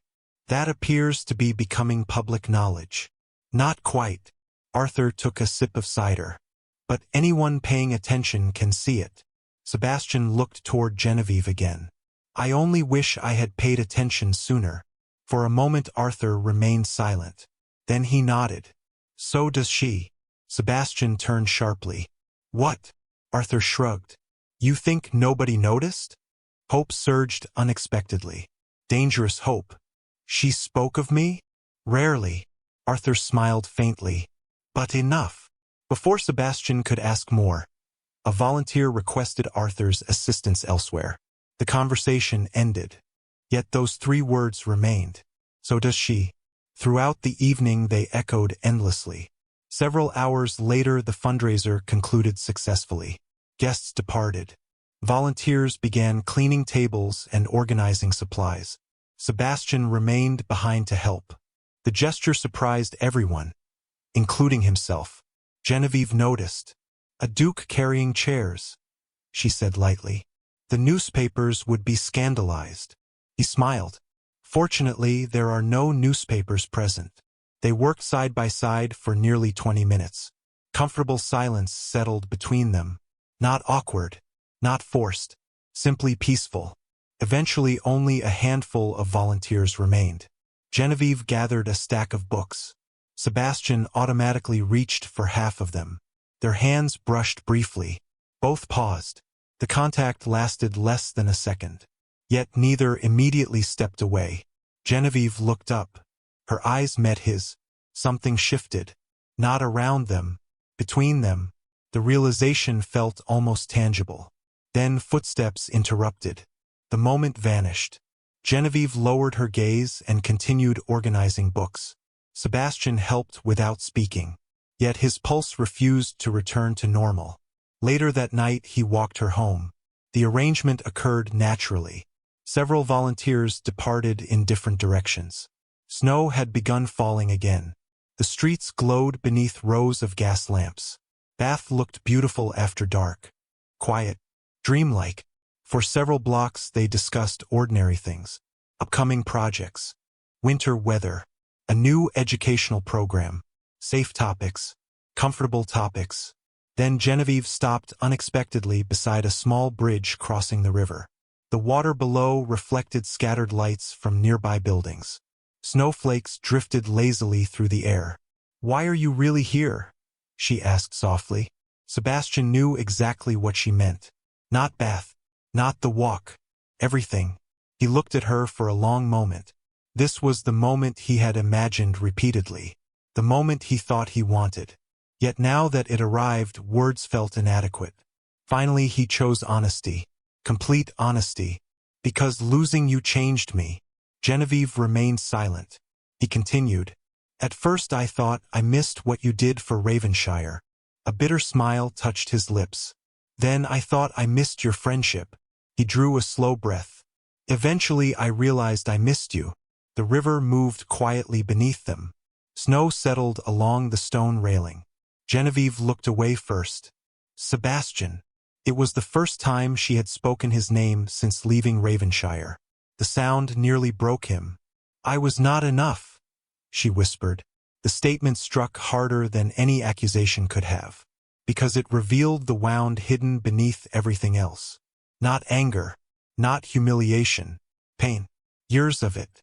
Sebastian stepped closer. Not enough to crowd her. Just enough that she would hear every word. "You were always enough." His voice roughened. "I was too blind to see it." Genevieve closed her eyes briefly. "Do you know what hurt most?" He shook his head. She laughed softly. Not from amusement.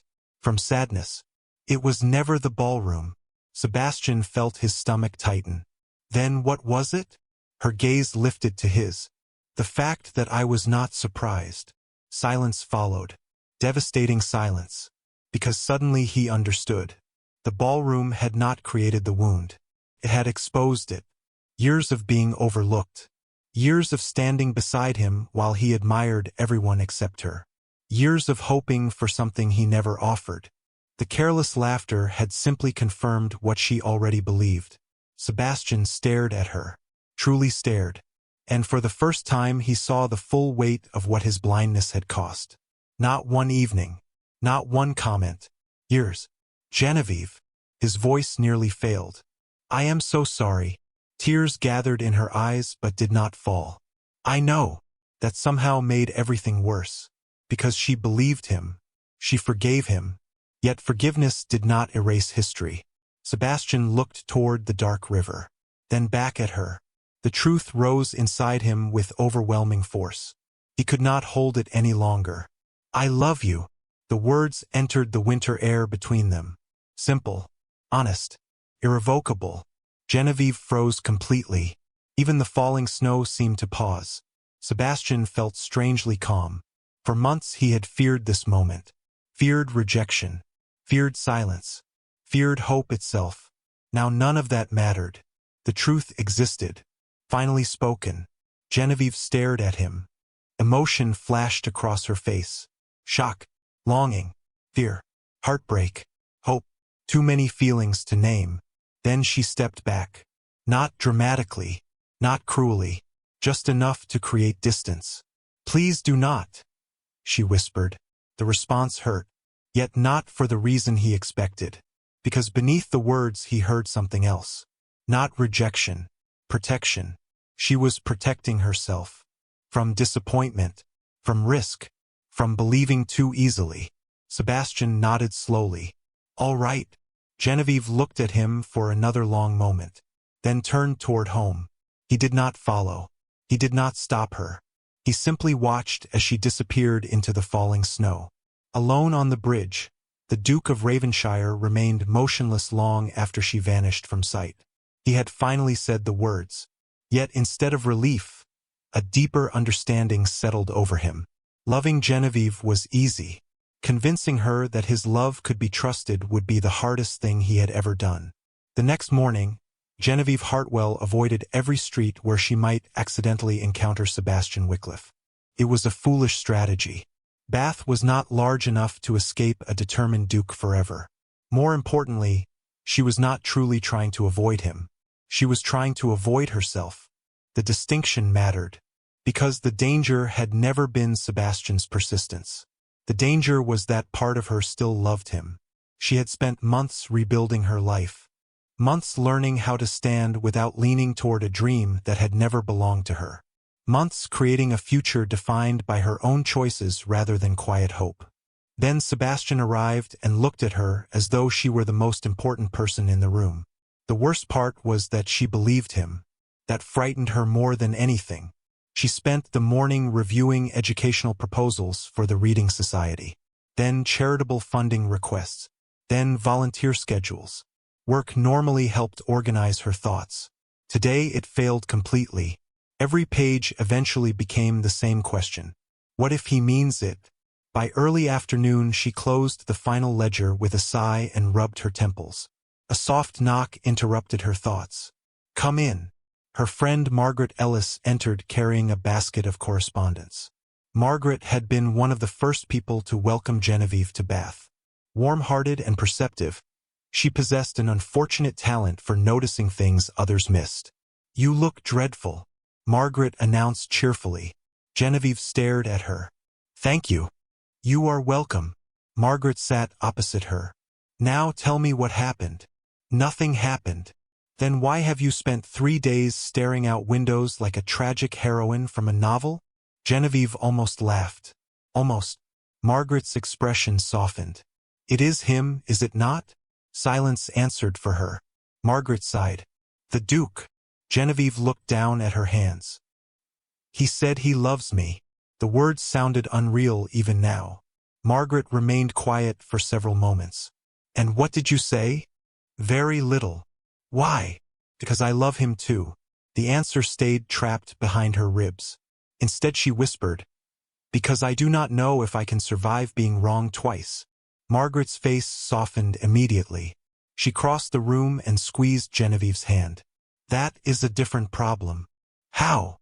"The first time you loved a man who never saw you." Margaret's voice remained gentle. "This time you are afraid of a man who finally does." The observation followed Genevieve throughout the remainder of the day. That evening the Reading Society hosted a public gathering celebrating several successful educational programs. Local families attended. Community leaders attended. Donors attended. Nearly everyone connected to the organization seemed present. Genevieve focused on responsibilities. Responsibilities felt safer than emotions. Guests gradually filled the hall. Conversations blended together. Music drifted through the air. Everything proceeded smoothly until a familiar voice near the entrance caused the entire room to shift. Sebastian had arrived. Genevieve felt his presence before she actually saw him. The reaction irritated her. Across the room, conversations paused briefly. People recognized him immediately. A duke attracted attention wherever he appeared. Yet something unusual happened next.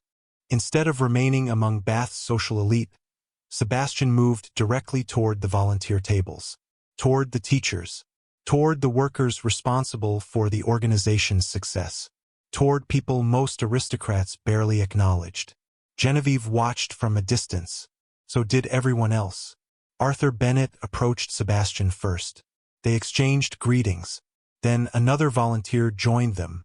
Then another. Within minutes Sebastian was helping arrange displays and greeting guests as though titles meant nothing. Curiosity spread through the room. Genevieve tried not to stare. She failed. Eventually the evening's formal presentations began. Several speakers addressed the audience. Educational achievements were recognized. Community initiatives were celebrated. Applause filled the hall repeatedly. Genevieve remained near the side of the stage organizing schedules for upcoming presentations. Then Arthur Bennett appeared beside her looking unusually amused. "You may wish to prepare yourself." Genevieve frowned. "For what?" Arthur smiled. "I have absolutely no idea." Before she could question him further, the evening's chairman stepped forward. "Before we conclude tonight's program, there is one final matter." The audience quieted. "His Grace, the Duke of Raven-shire, has requested a few moments to address the assembly." Genevieve froze. "No, absolutely not." Across the room Sebastian rose from his seat. Calm, composed, entirely too confident. Hundreds of eyes followed him toward the stage. Genevieve considered fleeing. Unfortunately, there was nowhere to go. Sebastian reached the podium and looked out across the crowd. For a moment he said nothing. Then his gaze found hers. The room disappeared. Not literally, yet it felt that way. "I did not originally intend to speak tonight," he began. "However, there is something I have spent too long leaving unsaid." Genevieve's pulse thundered in her ears. Around her, listeners leaned forward with growing interest. Sebastian continued. "Several months ago, I made a mistake." Soft murmurs moved through the audience. A duke publicly admitting fault was rare. Very rare. "Not a small mistake," he said. "A significant one." His voice remained steady. "I failed to recognize the value of someone extraordinary while she stood directly beside me." The hall became completely silent. Genevieve could barely breathe. Sebastian never looked away from her. "For years I benefited from her intelligence, her kindness, and her loyalty." He paused. "I accepted gifts I did not earn." Emotion roughened his voice. "And I repaid them with indifference." Several audience members exchanged surprised glances. Others simply listened. No one interrupted. Sebastian continued. "The remarkable thing is not that she left." A faint smile touched his lips. "The remarkable thing is that she stayed as long as she did." Genevieve felt tears gathering. Not because of the words themselves, because he understood. Finally, completely, he understood. "There are people who improve every room they enter," Sebastian said quietly. "Not through status, not through wealth, through character." His gaze never wavered. "Miss Genevieve Hartwell is one of those people." The audience turned toward her almost as one. Genevieve wished the floor would open beneath her. Yet beneath the embarrassment came something else. Validation. The kind she never expected to receive. The kind she had stopped needing, which somehow made it more powerful. Sebastian stepped away from the podium, then did something no one anticipated. He crossed the stage, descended the steps, and stopped directly before her. Gasps echoed through the hall. Genevieve stared at him in disbelief. The Duke of Raven-shire, one of the most respected men in England, stood before her in complete silence. Then he spoke softly enough that only those nearest could hear. "I am sorry. No excuses. No explanations. No defenses. Just the truth." Tears finally escaped despite her efforts. Sebastian smiled sadly. "You deserved better than the man I was." His voice lowered further. "I cannot change the past." Another pause.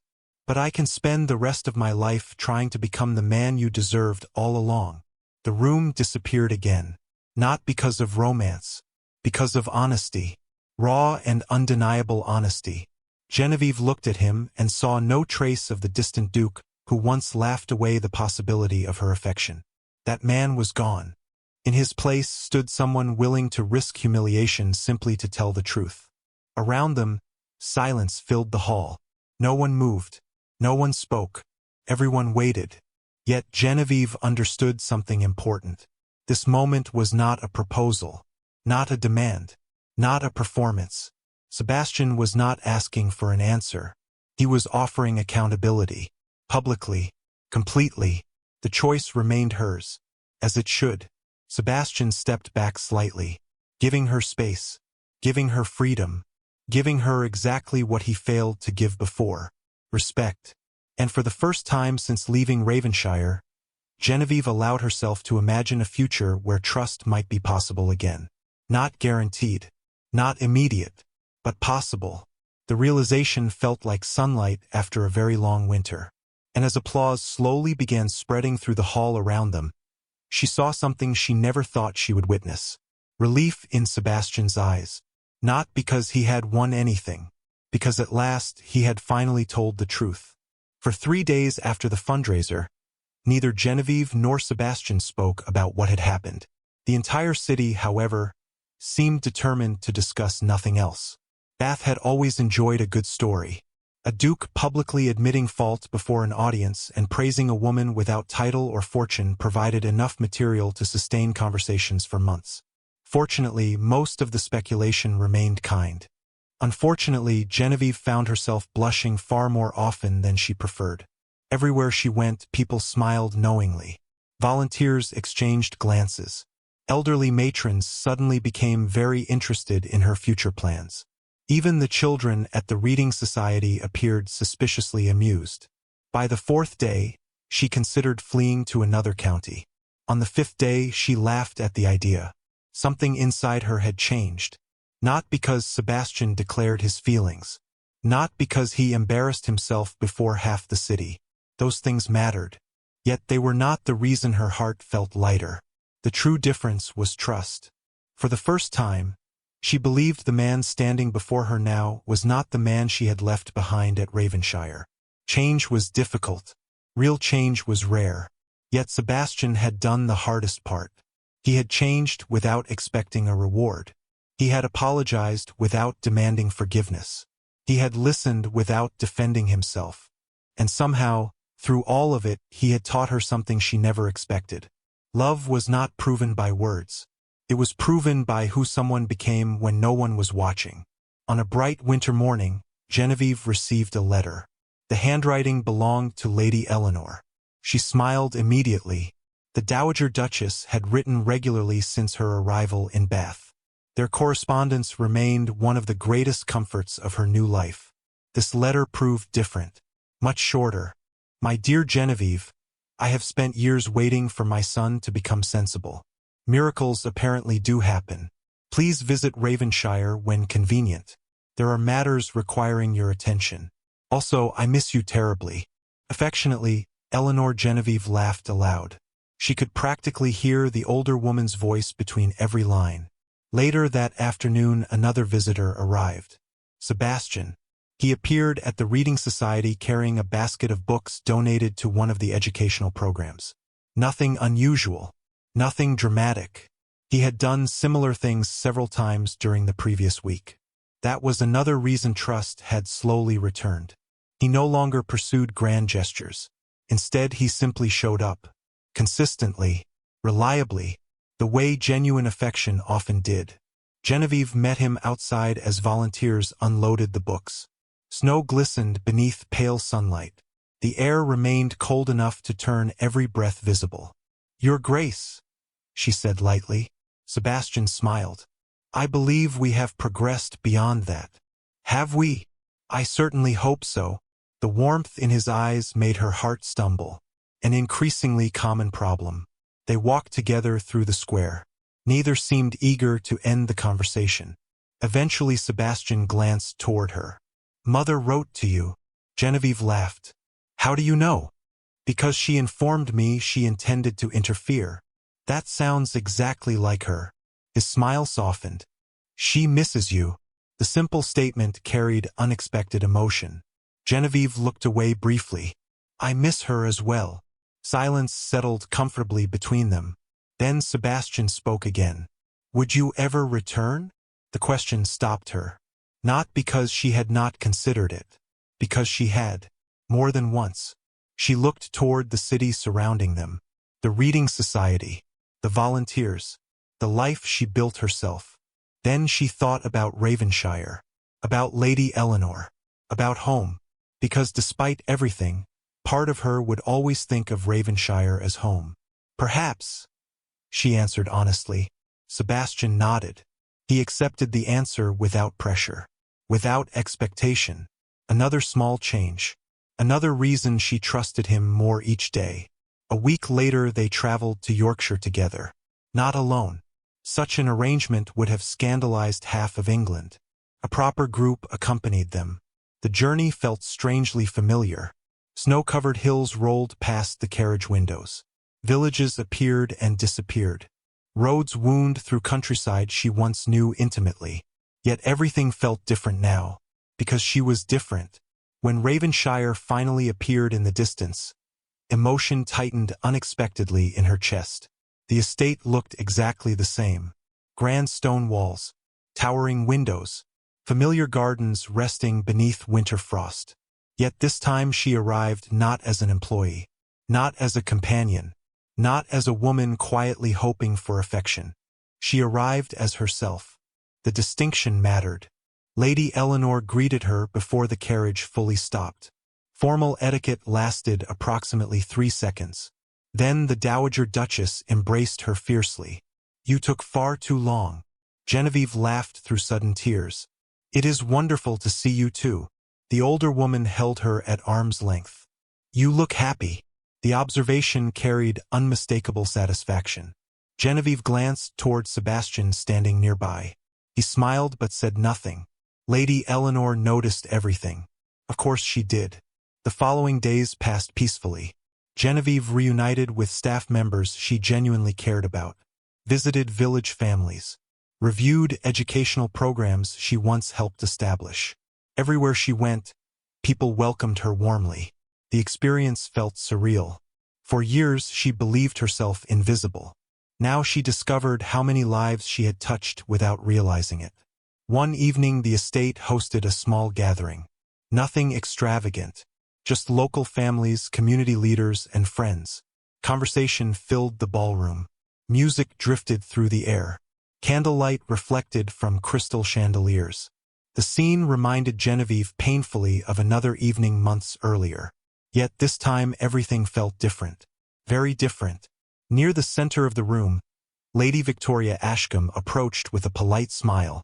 Their last meaningful interaction belonged to another life. "Miss Hartwell." "Lady Victoria." To Genevieve's surprise, the other woman looked slightly embarrassed. "I owe you an apology." Genevieve blinked. Lady Victoria continued before she could respond. "I was not always as kind as I should have been." Her expression softened. "You deserved better." The sincerity caught Genevieve completely off guard. "Thank you," she said quietly. Lady Victoria smiled. "For what it is worth, everyone else noticed long before he did." She glanced across the ballroom toward Sebastian. "Men can be remarkably foolish." Then she departed. Genevieve stood speechless. A moment later Sebastian joined her. "That expression suggests trouble." She laughed. "Apparently you were the last person in England to understand your feelings." "That seems increasingly likely." They shared a smile. Then silence. Comfortable silence. The kind built from understanding rather than uncertainty. Music floated through the ballroom. Couples moved gracefully across polished floors. Around them, laughter and conversation blended into a warm hum of life. Sebastian looked at her for a long moment.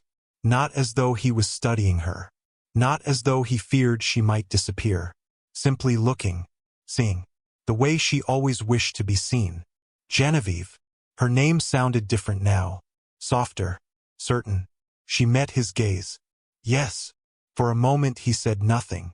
Then he offered his hand. Not a command. Not an expectation. A choice. Her choice. Every path that brought them here flashed through her mind. The ballroom laughter months ago. The heartbreak. The departure before dawn. The lonely road to Bath. The months of rebuilding. The apologies. The conversations. The patience. The growth. None of it could be erased. Yet perhaps that was the point. The journey mattered because it changed them both. Slowly, Genevieve placed her hand in his. Warmth spread through her chest. Not the fragile hope she once carried. Something stronger. Something earned. Sebastian's fingers closed gently around hers. His expression remained steady. Waiting. Respecting her answer before she even spoke it. Genevieve smiled. Then, for the first time without fear, she chose him. "I think," she said softly, "you finally arrived at the right time." Emotion flashed across his face. Relief, joy, gratitude, all impossible to hide. Around them the ballroom continued shining beneath candlelight. Friends laughed. Music played. Life moved forward. Yet for one perfect moment, none of it mattered. Because the woman who once walked away before dawn stood in the center of a room filled with people who finally saw her worth. And the man who once failed to recognize her value understood it now beyond all doubt. Outside, winter winds swept gently across the Yorkshire countryside. Inside Raven-shire, light and laughter filled every corner of the estate. The future remained unwritten. There would be challenges, responsibilities, ordinary days and difficult seasons. Yet those things no longer felt frightening, because this time they would face them together. Not because love had been easy, because it had been earned. And as the evening continued around them, Genevieve realized something remarkable. The happiest chapter of her life had not begun when someone finally loved her. It began when she learned to walk away from less than she deserved. Everything that followed was simply the reward for having the courage to do so.